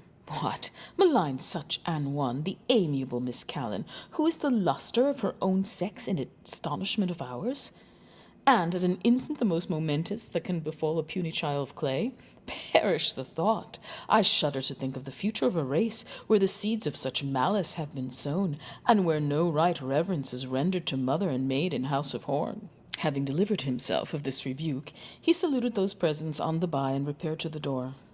A murmur of approval arose from all, and some were for ejecting the low soaker without more ado, a design which would have been effected, nor would he have received more than his bare deserts, had he not abridged his transgression by affirming with a hard imprecation, for he swore around hand, that he was as good a son of the true fold as ever drew breath. "Stap my vitals," said he. "Them always the sentiments of honest Frank Costello, which I was bred up most particular to honour thy father and thy mother, that had the best hand to a roly-poly or a hasty pudding as you ever seen. What? I always look back on with a loving heart." To revert to Mr. Bloom, who after his first entry had been conscious of some impudent mocks, which he however had borne with as being the fruits of that age upon commonly charged that it knows not pity. The young sparks, it is true, were full of extravagancies as overgrown children. The words of their tumultuary discussions were difficultly understood, and not often nice. Their testiness and outrageous mots were such that his intellects resiled from, nor were they scrupulously sensible of the proprieties, though their fund of strong animal spirits spoke in their behalf. But the word of Mr. Costello was an unwelcome language for him, for he nauseated the wretch that seemed to him a crow-paired creature of a misshapen gibbosity, born out of wedlock and thrust like a crook-back tooth and feet first into the world, which the dint of the surgeon pliers in his skull lent indeed a colour to, so as to put him in thought of that missing link of creation's chain desiderated by the late ingenious Mr. Darwin. It was now for more than the middle span of our allotted years that he had passed through the 1,000 vicissitudes of existence, being of a wary ascendancy, and self a man of rare forecast. He had enjoined his heart to repress all motions of a rising choler, and by intercepting them with the readiest precaution foster within his breast that plenitude of sufferance which base minds jeer at, rash judges scorn, and all find tolerable and but tolerable. To those who create themselves wits at the cost of feminine delicacy, a habit of mind which he never did hold with, to them he would concede neither to bear the name nor to inherit the tradition of a proper breeding, while for such that, having lost all forbearance, can lose no more, there remained the sharp antidote of experience to cause their insolency to beat a precipitate and inglorious retreat. Not but what he could feel with meddlesome youth, which, caring not for the mouths of doters or the gruntlings of the severe, is ever, as the chaste fancy of the holy writer expresses it, for eating of the tree forbid it, yet not so far forth as to pretermit humanity upon any condition soever towards a gentlewoman, when she was about her lawful occasions. To conclude, while from the sister's words he had reckoned upon a speedy delivery, he was, however, it must be owned, not a little alleviated by the intelligence that the issue so auspicated after an ordeal of such duress now testified once more to the mercy, as well as to the bounty, of the Supreme Being. Accordingly, he broke his mind to his neighbour, saying that to express his notion of the thing, his opinion, who ought not perchance to express one, was that one must have a cold constitution and a frigid genius not to be rejoiced by this freshest news of the fruition of her confinement, since she had been in such pain through no fault of hers. The dressy young blade said it was her husband's that put her in that expectation, or, at least, it ought to be, unless she were another Ephesian matron. "I must acquaint you," said Mr. Cruthers, clapping on the table so as to evoke a resonant comment of emphasis. "Old Glory Alujurum was round again today, an elderly man with Dundrages, preferring through his nose a request to have word with Wilhelmina, my life, as he calls her. I bade him hold himself in readiness for that. The event would burst anon. 'Slife, I'll be round with you. I cannot but extol the virile potency of the old bucko, that could still knock another child out of her.' All fell to praising of it, each after his own fashion, though the same young blade held with his former view that another than her conjugal had been the man in the gap, a clerk in orders, a link boy virtuous, or an itinerant vendor of articles needed in every household. Singular, communed, the guest with himself, the wonderfully unequal faculty of metempsychosis possessed by them. That the purpural dormitory and the dissecting theatre should be the seminaries of such frivolity, that the mere acquisition of academic titles should suffice to transform in a pinch of time these votaries of levity into exemplary practitioners of an art which most men anywise eminent have esteemed the noblest. But, he further added, it is mayhap to relieve the pent-up feelings that in common oppress them, for I have more than once observed that birds of a feather laugh together. But with what fitness, let it be asked of the noble lord, his patron, has this alien, whom the concession of a gracious prince has admitted to civic rights, constituted himself the lord paramount of our internal polity? Where is now that gratitude which loyalty should have counselled? During the recent war, whenever the enemy had a temporary advantage with his granados, did this traitor to his kind not seize that moment to discharge his peace against the empire, of which he is a tenant at will, while he trembled for the security of his 4%? Has he forgotten this, as he forgets all benefits received? Or is it that from being a deluder of others he has become at last his own dupe, as he is, if report belie him not, his own and his only enjoyer? Far be it from candour to violate the bedchamber of a respectable lady, the daughter of a gallant major, or to cast the most distant reflections upon her virtue, but if he challenges attention there, as it was indeed highly his interest not to have done, then be it so. Unhappy woman, she has been too long and too persistently denied her legitimate prerogative to listen to his obligations with any other feeling than the derision of the desperate. He says this, a censor of morals, a very pelican in his piety, who did not scruple, oblivious of the ties of nature, to attempt illicit intercourse with a female domestic drawn from the lowest strata of society.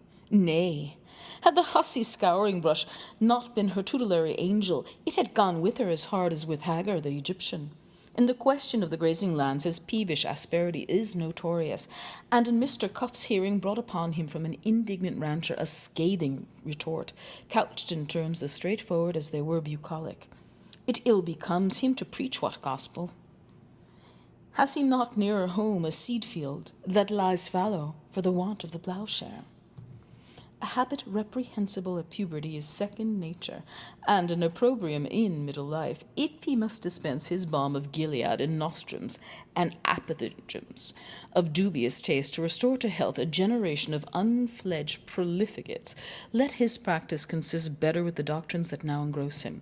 His marital breast is the repository of secrets which decorum is reluctant to adduce. The lewd suggestions of some faded beauty may console him for a consort neglected and debauched, but this new exponent of morals and healer of ills is at his best an exotic tree, which, when rooted in its native orient, throve and flourished and was abundant in balm.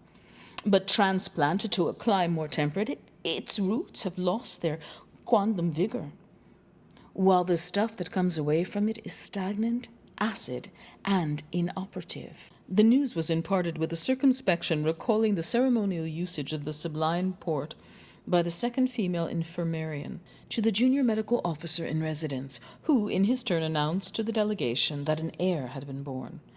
When he had betaken himself to the woman's apartment to assist at the prescribed ceremony of the afterbirth, in the presence of the Secretary of State for Domestic Affairs and the members of the Privy Council, silent in unanimous exhaustion and approbation, the delegates chafing under the length and solemnity of their vigil, and hoping that the joyful occurrence would palliate a license when the simultaneous absence of Abigail and obstetrician rendered the easier, broke out at once into a strife of tongues. In vain the voice of Mr. Canvasser Bloom was heard endeavouring to urge, to mollify, to refrain. The moment was too propitious for the display of that discursiveness which seemed the only bond of union among tempers so divergent. Every phase of the situation was successively eviscerated. The prenatal repugnance of uterine brothers, the caesarean section, posthumity with respect to the father, and that rarer form with respect to the mother, the fratricidal case known as the child's murder, and rendered memorable by the impassioned plea of Advocate Bush, whom secured the acquittal of the wrongfully accused, the rights of primogeniture, and the king's bounty touching twins and triplets, miscarriages and infanticides, simulated or dissimulated, cardiac fetus in fetu, and a prosopia due to a congestion, the agnathia of certain chinless Chinamen, cited by Mr. Candidate Mulligan, in consequence of defective reunion of the maxillary knobs along the medial line, so that, as he said, one ear could hear what the other spoke, the benefits of anesthesia or twilight sleep, the prolongation of labor pains in advanced gravidancy by reason of pressure on the vein,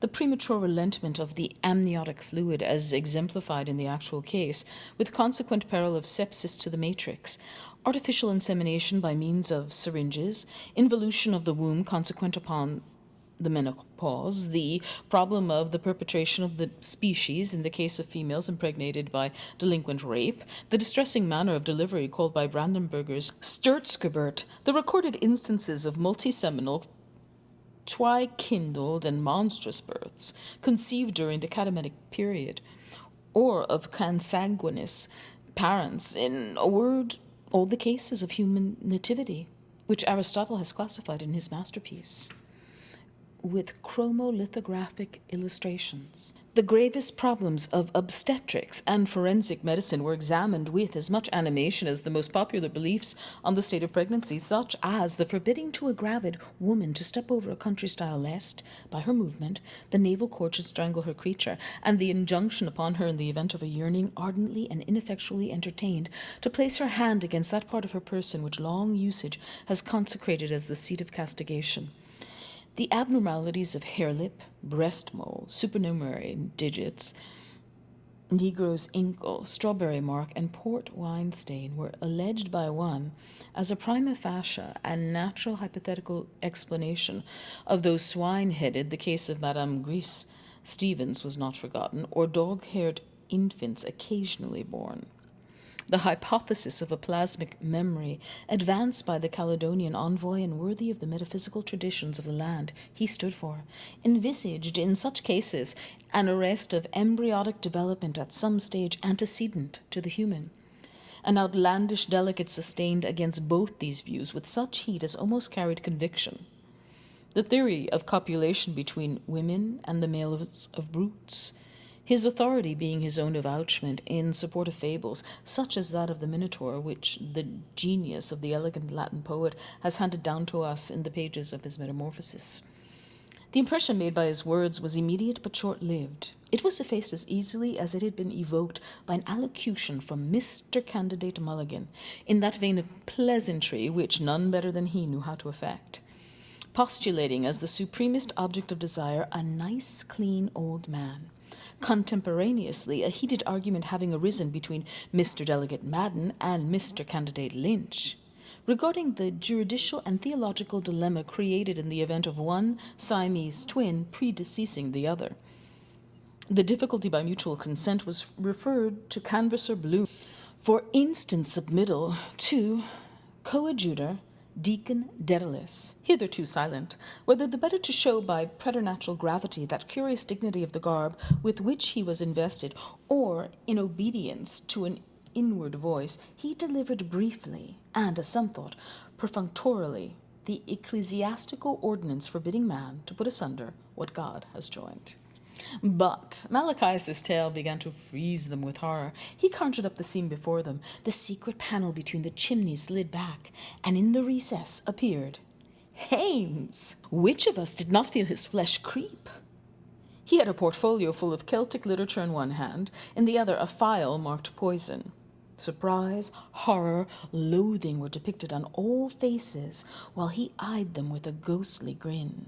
I anticipated some such reception, he began, with an eldritch laugh, for which it seems history is to blame. Yes, it is true. I am the murderer of Samuel Childs, and how am I punished? The inferno has no terrors for me. This is the appearance, is on me. Terror and ages, what would I be resting at all? He muttered thickly, and I, tramping Dublin this while, back with my share of songs, and himself after me like the like of a South or a Bullawarus. My hell in Ireland's is in this life. It is what I try to obliterate my crime. Distractions, rook-shooking, the Erse language, he recited some. Laudanum, he raised the phial to his lips. Camping out, in vain. His spectre stalks me. Dope is my only hope. Ah, destruction, the Black Panther.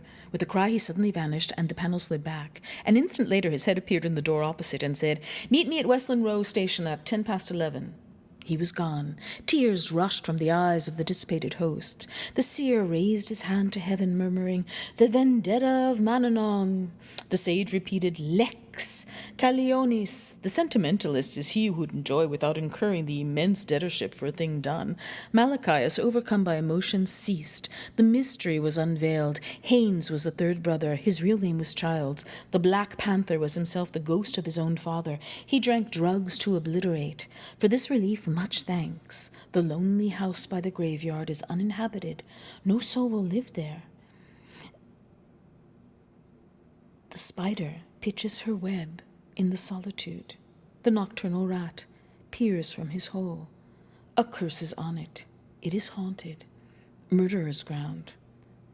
What is the age of the soul of man, as she hath the virtue of the chameleon to change her hue at every new approach, to be gay with the merry and mournful with its downcast, so too is her age changeable as her mood. No longer is Leopold as he sits there ruminating, chewing the cud of reminiscence, that staid agent of publicity and holder of a modest substance in the funds. A score of years are blown away.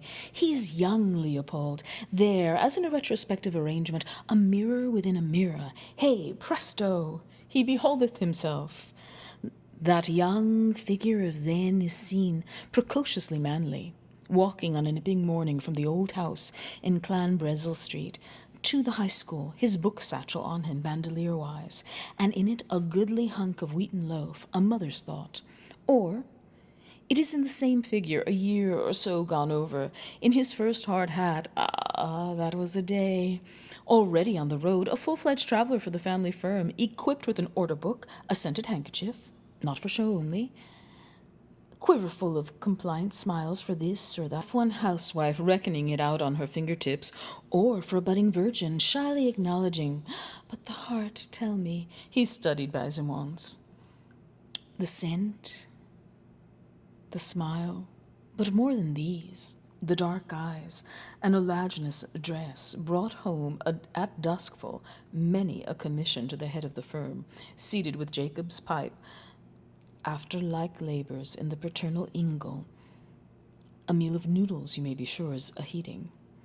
Reading through round horn spectacles, some paper from the Europe of a month before, but hey, presto, the mirror is breathed on, and the young knight-errant recedes, shrivels, dwindles to a tiny speck within the mist. Now he is himself paternal, and these about him might be his sons. Who can say? The wise father knows his own child. He thinks of a drizzling night in Hat Street, hard by the bonded stores there. The first, together, she is a poor waif, a child of shame, yours and mine, and of all for a bare shilling and her luck penny. Together they hear the heavy tread of the watch as two rain-caped shadows pass the new Royal University. Bridie Kelly. He will never forget the name, ever remember the night, first night, the bride night. They are entwined in nethermost darkness, the willer with the willed, and in an instant, fiat, light shall flood the world.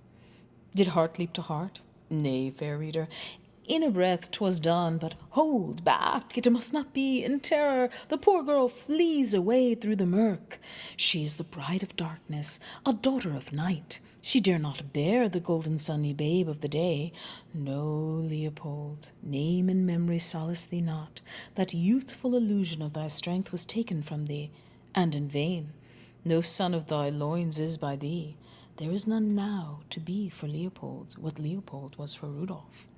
The voices blend and fuse in clouded silence, silence that is the infinite of space, and swiftly, silently, the soul is wafted over regions of cycles of generations that have lived, a region where grey twilight ever descends, never falls on the wide sage-green pasture fields, shedding her dusk, scattering a perennial dew of stars. She follows her mother with ungainly steps, a mare leading her filly foal. Twilight phantoms are they, yet moulded in prophetic grace of structure. Slim, shapely haunches, a supple tendinous neck, the meek, apprehensive skull. They fade, sad phantoms, all is gone. Agendath is a wasteland, a home of screech owls, and the sand-blind Upupa. Netium, the golden, is no more. And on the highway of the clouds they come, muttering thunder of rebellion, the ghosts of beasts. Hurrah! Hark! Hurrah! Parallax stalks behind and goads them, the lancinating lightnings of whose brow are scorpions, elk and yak, the bulls of Bashan and of Babylon, mammoth and mastodon, they come trooping to the sunken sea. Lacus mortis, ominous, revengeful, zodiacal host. They moan, passing upon the clouds, horned and capricorned, the trumpeted with the tusked, the lion-maned, the giant-antlered, snouter and crawler, rodent, ruminant, and pachyderm, all their moving, moaning multitude, murderers of the sun.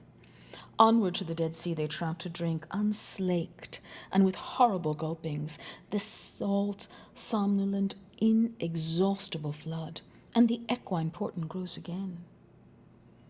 Magnified in the deserted heavens, nay, to heaven's own magnitude, till it looms vast over the house of Virgo, and lo, wonder of metempsychosis, it is she, the everlasting bride, harbinger of the day's star, the bride, ever virgin, it is she, Martha, thou lost one, Millicent, the young one, the dear, the radiant, how serene does she now arise, a queen among the Pleiades, in the penultimate antelucan hour, shod in sandals of bright gold, her star-born flesh and lucid streams, emerald, sapphire, mauve, and heliotrope, sustained on currents of the cold interstellar wind, winding, coiling, simply swirling, writhing in the skies, a mysterious writing till, after myriad metamorphosis of symbol, it blazes, alpha, a ruby, and triangled sign upon the forehead of Taurus. Francis was reminding Stephen of years before, when they had been at school together in Conley's time. He had asked about Glaucon, Alcibiades, Pisistratus. Where were they now? Neither knew. You've spoken of the past and its phantoms, Stephen said. Why think of them? If I call them into life across the waters of Lethe, will not the poor ghost troop to my call? Who supposes it? I, Buos Staphanoumenos, bullock befriending bard, am lord and giver of their life. He encircled his gadding hair with a coronal of vine leaves, smiling at Vincent. That answer and those leaves, Vincent said to him, will adorn you more fitly when something more, and greatly more, than a capful of light odes can call your genius father. All who wish you well hope this for you. All desire to see you bring forth the work you meditate, to acclaim you, Stephanophoros. I heartily wish you may not fail them. Oh, no, Vincent Lenehan said, laying a hand on the shoulder near him. Have no fear. He could not leave his mother an orphan. The young man's face grew dark. All could see how hard it was for him to be reminded of his promise and of his recent loss. He would have withdrawn from the feast had not the noise of voices allayed the smart. Madden had lost 5 drachmas and sceptre for a whim of the rider's name. Lenehan is much more. He told them of the race. The flag fell, and off, scamper, the mare ran out freshly with "Oh, Madden" up. She was leading the field. All hearts were beating. Even Phyllis could not contain herself. She waved her scarf and cried, "Huzzah! Sceptre wins!" But in the straight on the run home, when all were in close order, the dark horse, Throwaway, drew level, reached, outstripped her. All was lost now. Phyllis was silent. Her eyes were sad anemones. "Juno," she cried, "I am undone." But her lover consoled her and brought her a bright casket of gold, in which lay some oval sugar plums, which she partook. A tear fell, one only. "A whacking fine whip," said Lenehan as W. Lane. "4 winners yesterday and 3 today. What rider is like him? Mount him on the camel or the boisterous buffalo, the victory in a hack canter is still his. But let us bear it as was the ancient wont. Mercy on the luckless, poor sceptre," he said with a light sigh. "She's not the filly that she was. Never by this hand shall we behold such another. By gad, sir, a queen of them. Do you remember her, Vincent? I wish you would have seen my queen today," Vincent said. How young she was, and radiant. Lalage were scarce fair beside her. In her yellow shoes and frock of muslin, I do not know the right name of it, the chestnuts that shaded us were in bloom. The air drooped with their persuasive odor, and with pollen floating by us. In the sunny patches, one might easily have cooked on a stone a batch of those buns with corinth fruit in them that Periplopomenes sells in his booth near the bridge.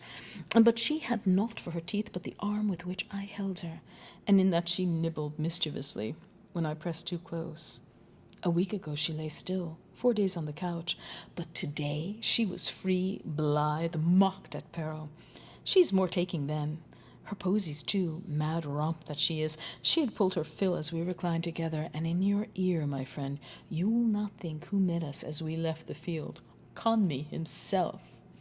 He was walking by the hedge reading. I took a breviary book with, I doubt not, a witty letter in it from Glycer or Chloe to keep the page. The sweet creature turned all colours in her confusion, feigning to reprove a slight disorder in her dress.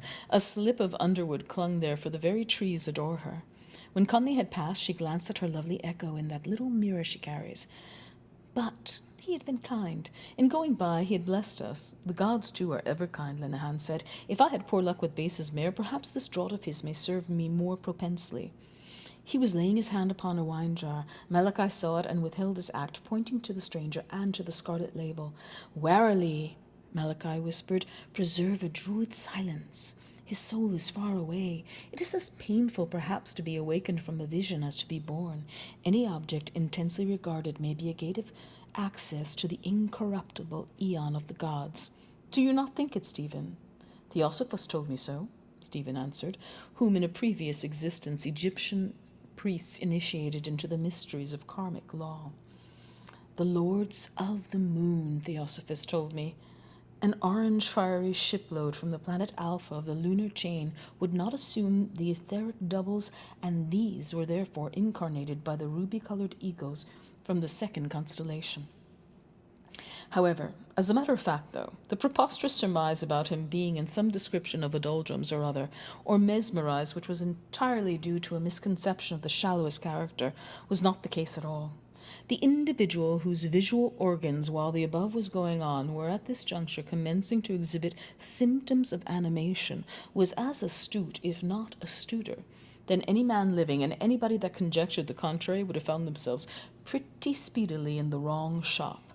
During the past 4 minutes, or thereabouts, he had been staring hard at a certain amount of number 1 Bass bottle by Messrs. Bast and Company at Burton-on-Trent, which happened to be situated amongst a lot of others right opposite to where he was, and which was certainly calculated to attract anyone's remark on account of its scarlet appearance.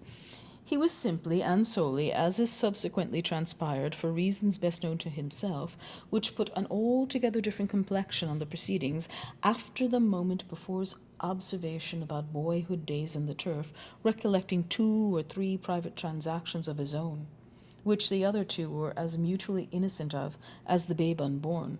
Eventually, however, both their eyes met, and as soon as it began to dawn on him, the other was endeavoring to help himself to the thing he involuntarily determined to help himself.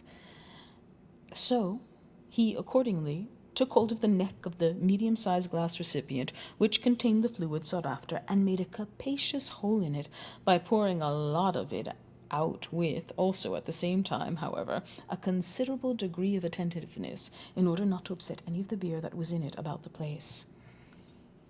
The debate which ensued was in its scope and progress an epitome of the course of life.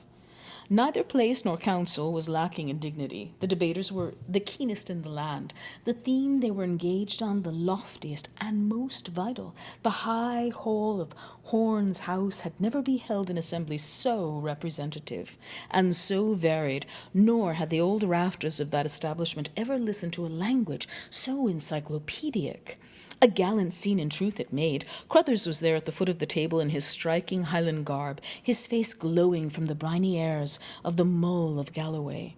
There, too, opposite to him, was Lynch, whose countenance bore already the stigmata of early depravity and premature wisdom. Next, the Scotchman was the place aside to Costello, the eccentric, while at his side was seated in stolid repose the squat form of Madden.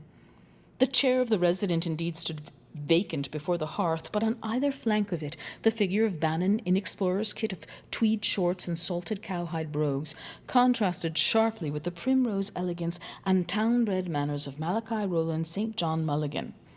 Lastly, at the head of the board was the young poet, who found a refuge from his labours of pedagogy and metaphysical inquisition in the convivial atmosphere of Socratic discussion, while to the right and left of him were accommodated the flippant prognosticator fresh from the hippodrome, and that vigilant wanderer, soiled by the dust of travel and combat, and stained by the mire of indelible dishonour, but from whose steadfast and constant heart no lure or peril or threat or degradation could ever efface the image of that voluptuous loveliness which the inspired pencil of Lafayette has limned for ages yet to come.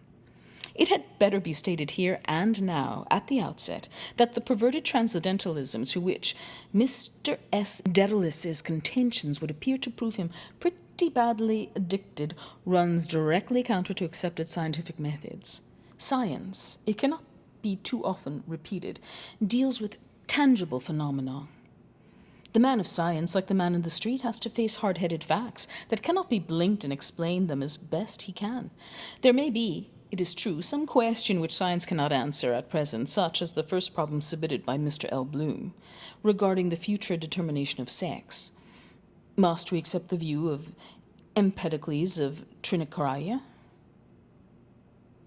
that the ovary, the postmenstrual period, assert others, is responsible for the birth of males, or are the too long neglected spermatozoa or nemosperms the differentiating factors, or is it, as most embryologists incline to apply, such as Culpeper, Spallanzani, Blumenbach, Lusk, Hertwig, Leopold, and Valenti, a mixture of both? This would be tantamount to a cooperation. One of nature's favorite devices between the nisus formativus of the nemosperm, on the one hand, and, on the other, a happily chosen position, succubitis felix, of the passive element. The other problem raised by the same inquirer is scarcely less vital. Infant mortality. It is interesting because, as he pertinently remarks, we are all born in the same way, but we all die in different ways. Mr. M. Mulligan blames the sanitary conditions in which our grey-lunged citizens contract adenoids, pulmonary complaints, etc., by inhaling the bacteria which lurk in dust. These factors, he alleged, and the revolting spectacles offered by our streets, hideous publicity posters, religious ministers of all denominations, mutilated soldiers and sailors, exposed scorbutic cab drivers, the suspended carcasses of dead animals, paranoid bachelors, and unfructified duennas, these, he said, were accountable for any and every falling off in the caliber of the race. Calipedia, he prophesied, would soon be generally adopted, and all the graces of life, genuinely good music, agreeable literature, light philosophy, instructive pictures, plaster-cast reproductions of the classical statues such as Venus and Apollo, artistic colored photographs of prize babies, all these little attentions would enable ladies who were in a particular condition to pass the intervening months in a most enjoyable manner. Mr. J. Crothers attributes some of these demises to abdominal trauma in the case of women workers subjected to heavy labors in the workshop, and to marital discipline in the home, but by far the vast majority to neglect, private or official, culminating in the exposure of newborn infants, the practice of criminal abortion, or in the most atrocious crime of infanticide. Although the former, we are thinking of neglect, is undoubtedly only too true, the case he cites of nurses forgetting to count the sponges in the peritoneal cavity is too rare to be normative. In fact, when one comes to look into it, the wonder is that so many pregnancies and deliveries go off so well as they do, all things considered, and in spite of their human shortcomings, which often balk nature in her intentions. An ingenious suggestion is thrown out by Mr. V. Lynch that both natality and mortality, as well as all other phenomena of evolution, tidal movements, lunar phases, blood temperatures, diseases in general, everything, in fine, in nature's vast workshop, from the extinction of some remote sun to the blossoming of one of the countless flowers which beautify our public parks, is subject to a law of numeration, as yet unascertained. Still, the plain, straightforward question, why a child of normally healthy parents and seemingly a healthy child and properly looked after succumbs unaccountably in early childhood, though other children of the same marriage do not, must certainly, in the poet's words, give us pause. Nature, we may rest assured, has her own good and cogent reasons for whatever she does, and in all probability such deaths are due to some law of anticipation by which organisms in which morbus germs have taken up their residence. Modern science has conclusively shown that only the plasmic substance can be said to be immortal, tend to disappear at an increasingly earlier stage of development, an arrangement which, though productive of pain to some of our feelings, notably the maternal, is nevertheless, some of us think, in the long run, beneficial to the race in general, in securing thereby the survival of the fittest.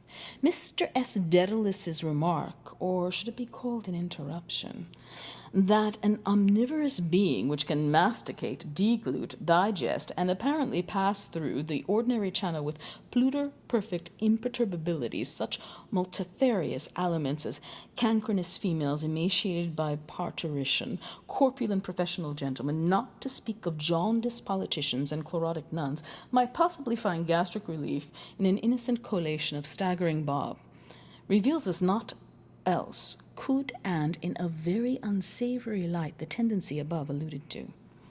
For the enlightenment of those who are not so intimately acquainted with the minutiae of the municipal abattoirs, this morbid-minded aesthete, an embryo philosopher who, for all his overweening bumptiousness in things scientific, can scarcely distinguish an acid from an alkali, prides himself on being, it should perhaps be stated that staggering Bob, in the vile parlance of our lower-class licensed victuallers, signifies the cookable and eatable flesh of a calf newly dropped from its mother.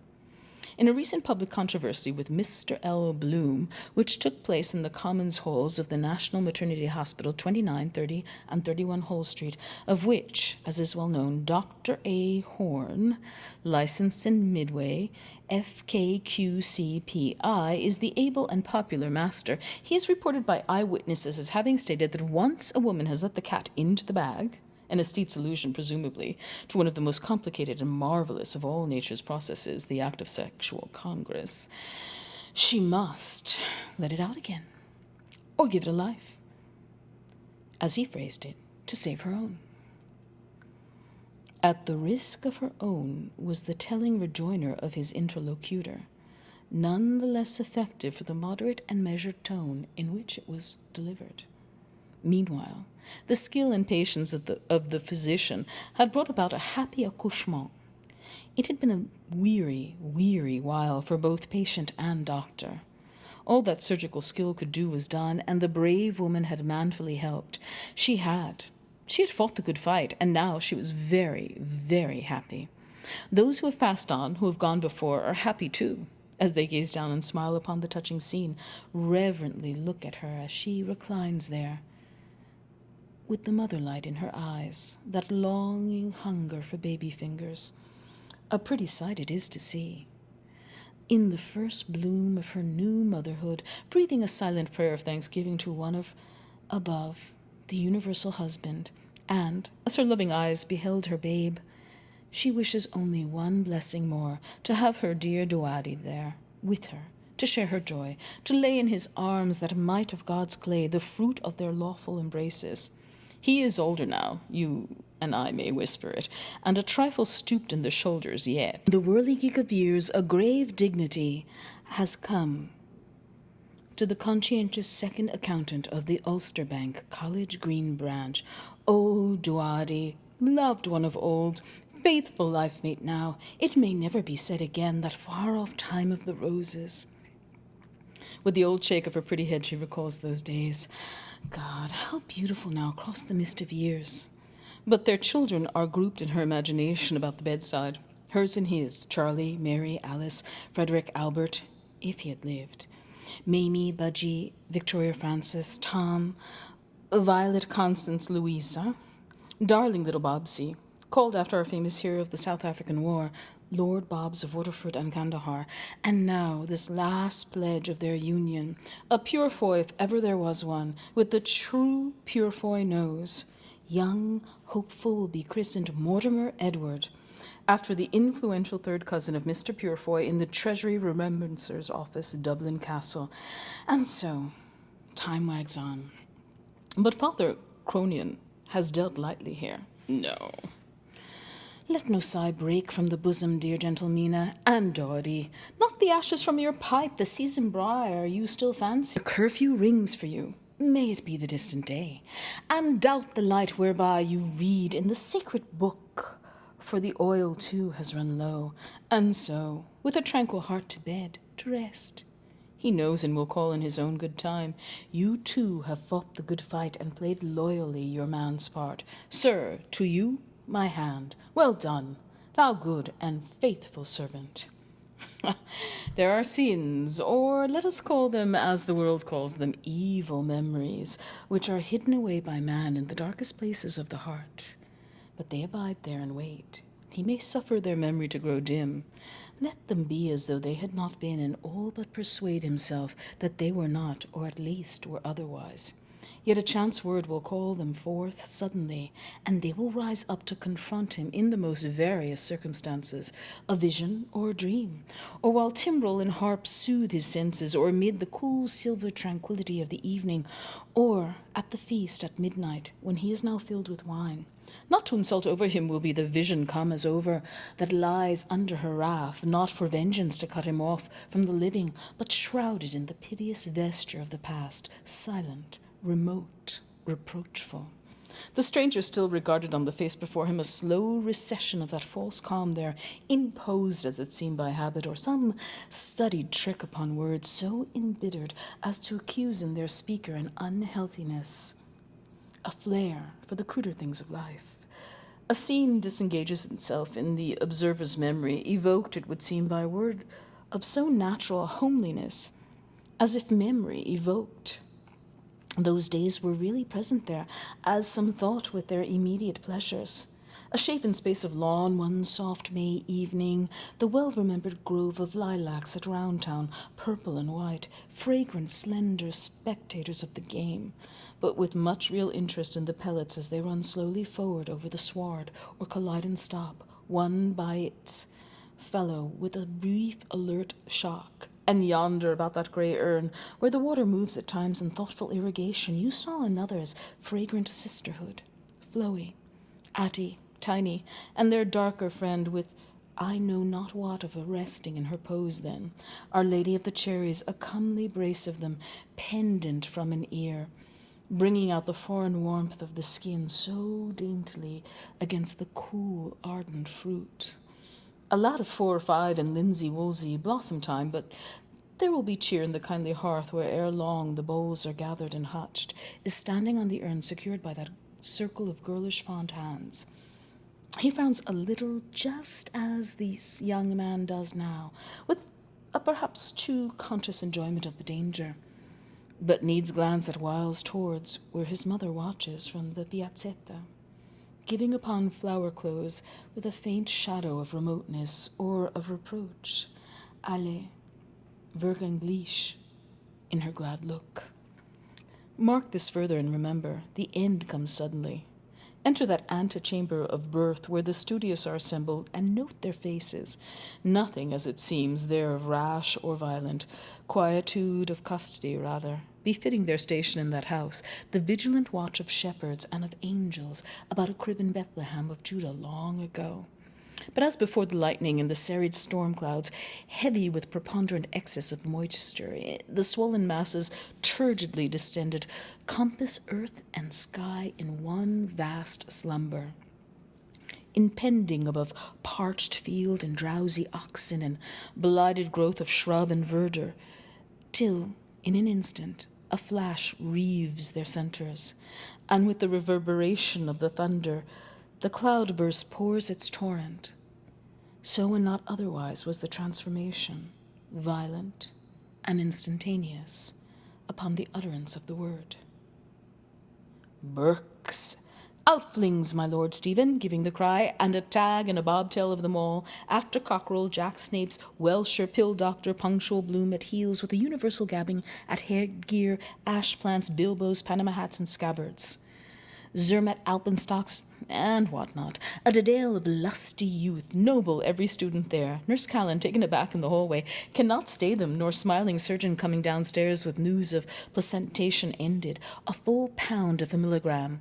They hark him on. The door! Is it open? Ha! They are out, tumultuously off for a minute's race, all bravely legging it. Burks of Denzil and Halls, there you go. Dixon follows, giving them sharp language, but raps out an oath, he too, and on.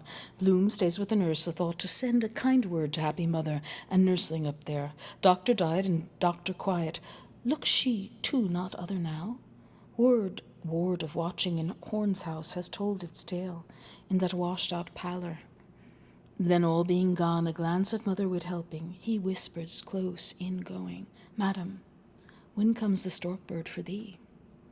The air without is impregnated with rain-dew moisture, life-essence celestial, glistening on Dublin stone there under star-shiny coelum. God's air, the All-Father's air, scintillant, come ambient, Cecil air, breathe it deep into thee. By heaven, Theodore Purefoy, thou hast done a doughty deed and no bot. watch. Thou art, I vow, the remarkablest progenitor, barring none, in this chaffering, all-including, most farraginous chronicle. Astounding. In her lay a God-framed, God-given, preformed possibility, which thou hast fructified with thy modicum of man's work. Cleave to her, serve, toil on, labour like a very ban-dog, and let scholarment and all Malthusias go hang. Thou art all their daddies, Theodore, art drooping under thy load, bemoiled with butcher's bills at home and ingots not thine in the counting-house. Head up, for every new begotten thou shalt gather thy homer of ripe wheat. See, thy fleece is drenched. Dost thou, Darby Dullman, envy there with his Joan? A canting jay and a rheumy-eyed cur-dog is all their progeny. Pshaw! I tell thee, he is a mule, a dead gastropod, without vim or stamina, not worth a cracked kreuzer. Copulation without population? No, say I. Herod's slaughter of the innocents were the truer name. Vegetables, forsooth, and sterile cohabitation. Give her beefsteaks red, raw, and bleeding.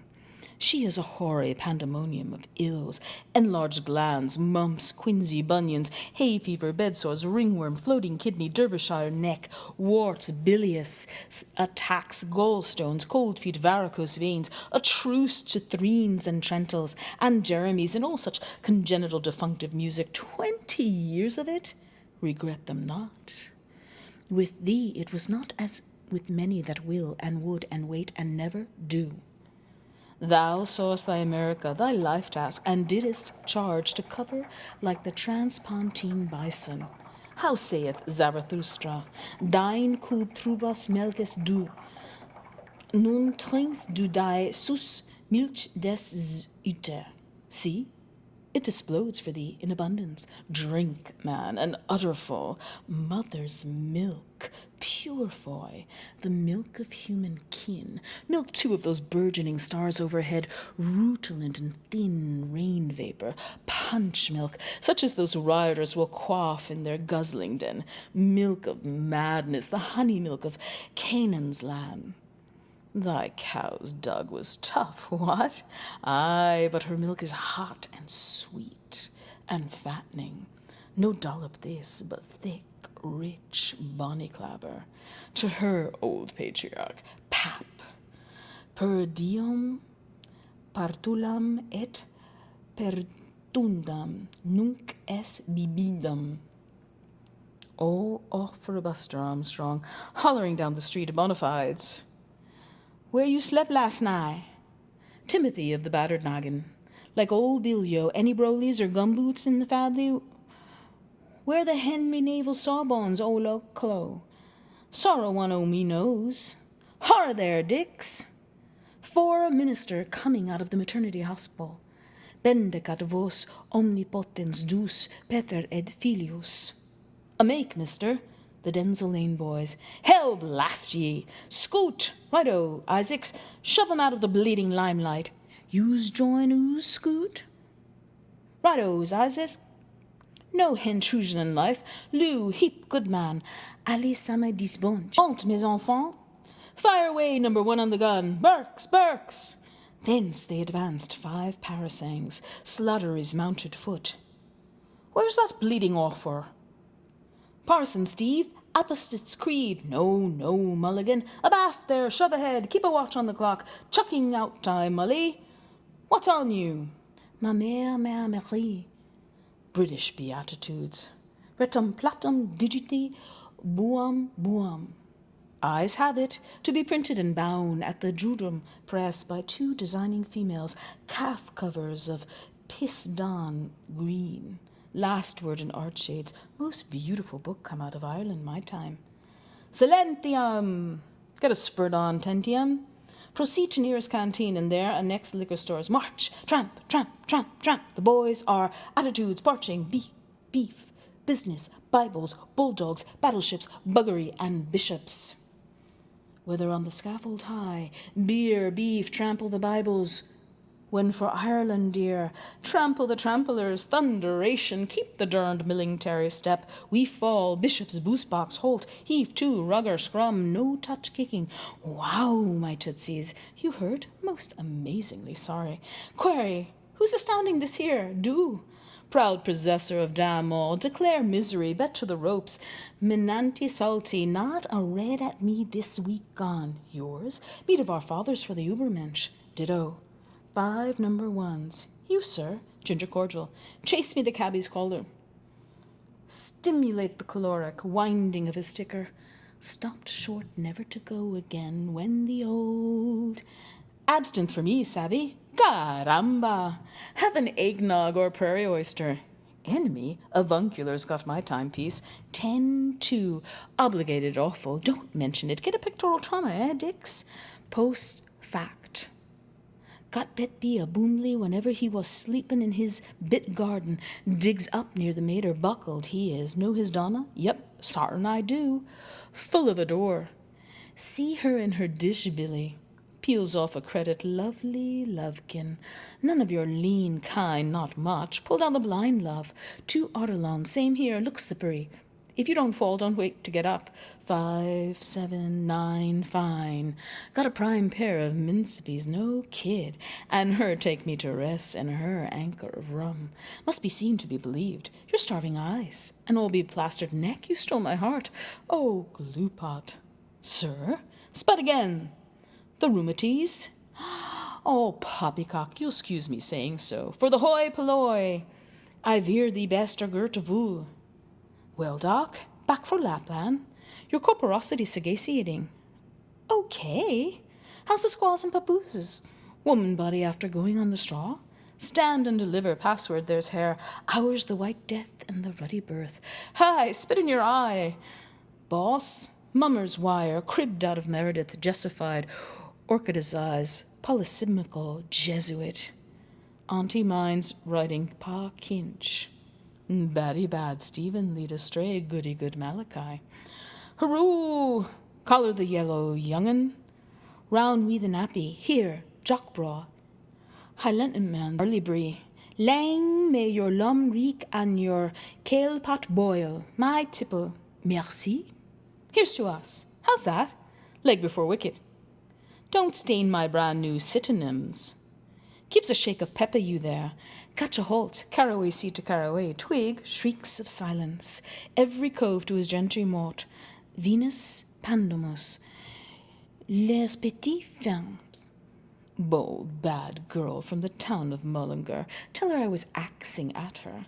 Holding Sarah by the wame. On the road to Malahide. Me? If she who seduced me had left but the name. What do you want for 9 pence? Macruskeen, all for a mattress jig. And a pull all together. X! Waiting, governor? Most assiduously. Bet your boots on. Stunned like seeing as how no shiners is a-comin'. Under constumble. He've got the chink ad lib. Seed near free pound on a spell ago. A said war hissin'. Us come right in on your invite, see? Up to you, matey. Out with the oof. 2 bar and a wing. You, Lorne, that go off. They there Frenchy bilks? Won't wash here for nuts nohow. Lil chilly velly sorry. Issy the cutest colour coon down our side. God's truth, Charlie. We are not foo. We are neither foo. Au reservoir, Mousou. Thanks you. To sure. What say? In the speakeasy. Tight. I see you, sure. Bantam. 2 days, TT. Bowsing nout but claret wine. Garn, I have a glint do. Come, I'm jiggered.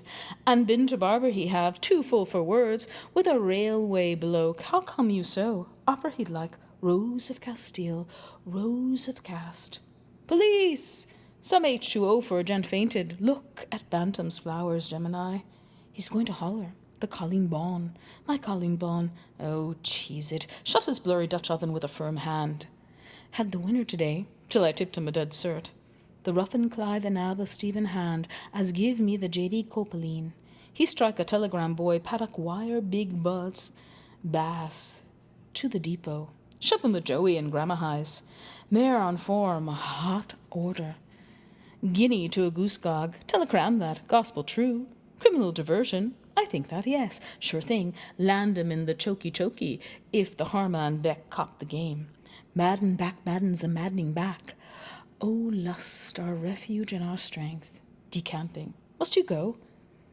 Off to Mammy. Stand by. Hide my blushes, someone. All in if he spots me.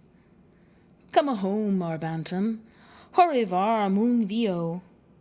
Dinna forget the cowslips for hersel. Cornfide? What gave ye don cout? Pal to pal, Janek. Of John Thomas, her spouse. No fake, old man Leo. Self me, honest Injun. Shiver me timbers if I had. There's a great big holy friar. Wie or for you know me tell. Well, I says, if that ain't a sheeny natchez. Well, I will get Misha. Through your our Lord, amen. You move emotion, Steve boy. You're going it some.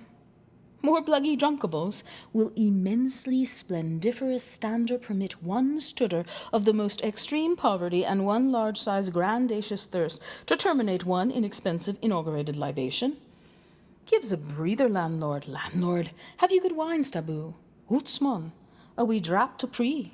Come and come again. Right, Boniface. Absinthe, the lot.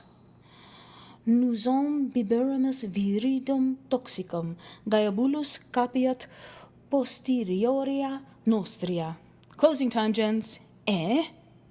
Rome booze for the bloom toff. I hear you say onions, blue, cadges ads. Photos paply by the... Oh, that's gorgeous. Play low, partner, slide. Bonsoir, la compagnie. And snares of the pox fiend. Where's the buck and ambly-amby? Skunked, leg bill, a veal, ye maun gang your gates, checkmate. King to tower, kind Christian, will you help young man whose friend took bungalow? Key to fine place where to lay crown of his head tonight? Crikey, I'm about sprung. Tarnally, dog, come my shins, if this bean't the bestest, purtiest long break yet. Item, curate, couple of cookies for this child. Cots, plewed, and prandials, none. Not a pint of chases. Thrust syphilis down to hell, and with him those other licensed spirits. Time, gents. Who wander through the world? Health all, à la vôtre. Golly, what in Tucken's young gone in that Macintosh? Dusty roads peep at his wearables. By mighty, what's he got? Jubilee mutton. Bovril by James. Wants it real bad. Did ye ken bear socks? City cuss in the Richmond. Raw there. Thought he had a deposit of lead in his penis. Trumpery insanity. Bartle the bread, we calls him. That, sir, was once a prosperous git. Man all tattered and torn that married a maiden all forlorn. Slung her hook, she did. Here, see lost love. Walking Macintosh of lonely canyon. Tuck and turn in, schedule time. Nix for the hornies. Pardon? Seen today at the Runeful. Chum o' yarn passed in his checks. Ludamassie, poor pickaninnies. Thou'll no be telling me thought, polled veg. Didum's blubble big splash cried tears 'cause friend Padney was taken off in black bag. Of all the darkies, Massa Pat was very best. I never seen the like since I was born. The ends, but it is very well sad, that, my faith, yes. Oh, get Rev on a gradient 1 in 9. Live axle drives are souped. Lay you 2 to 1. Genetsy licks 'em ruddy well hollow. Jappies? High angle fire in ya. Sunk by war specials. Be worse for him, says he, nor any Rooshian. Time all. There's 11 of them. Get ye gone, forward, woozy wobblers. Night, night. May Allah the Excellent One your soul this night ever tremendously conserve. Your attention.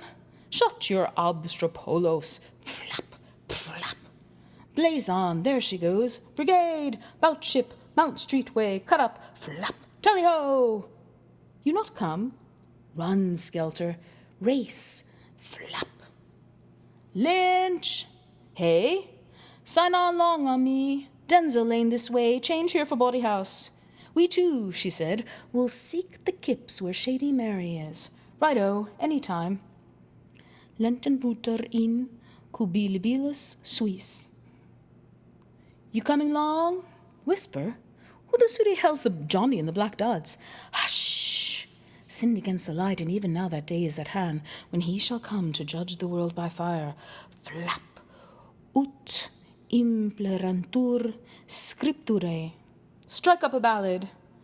Then outspake Medical Dick to his comrade Medical Davy. Christical, who's this excrement yellow gospeler on the Marian Hall? Elijah is coming, washed in the blood of the Lamb. Come on, you wine-fizzling, gin-gizzling, booze-guzzling existences. Come on, you doggone bull-necked, beetle-browed, hog-jowled, peanut-brained, weaselly-eyed, four-flushers, alarms, and excess baggage. Come on, you triple extract of infamy. Alexander J. Christowie, that's my name. That's yanked to glory most half this planet from Frisco Beach to Vladivostok. The deity ain't no nickel-dime bum show, I put it to you that. He's on the square, and a corking fine business proposition. He's the grandest thing yet, and don't you forget it. Shout salvation in King Jesus. You'll need to rise precious early, you sinner there, if you want to diddle the Almighty. Flap! Not half. He's got a cough mixture with a punch in it for you, my friend, in his back pocket. Just you try it on.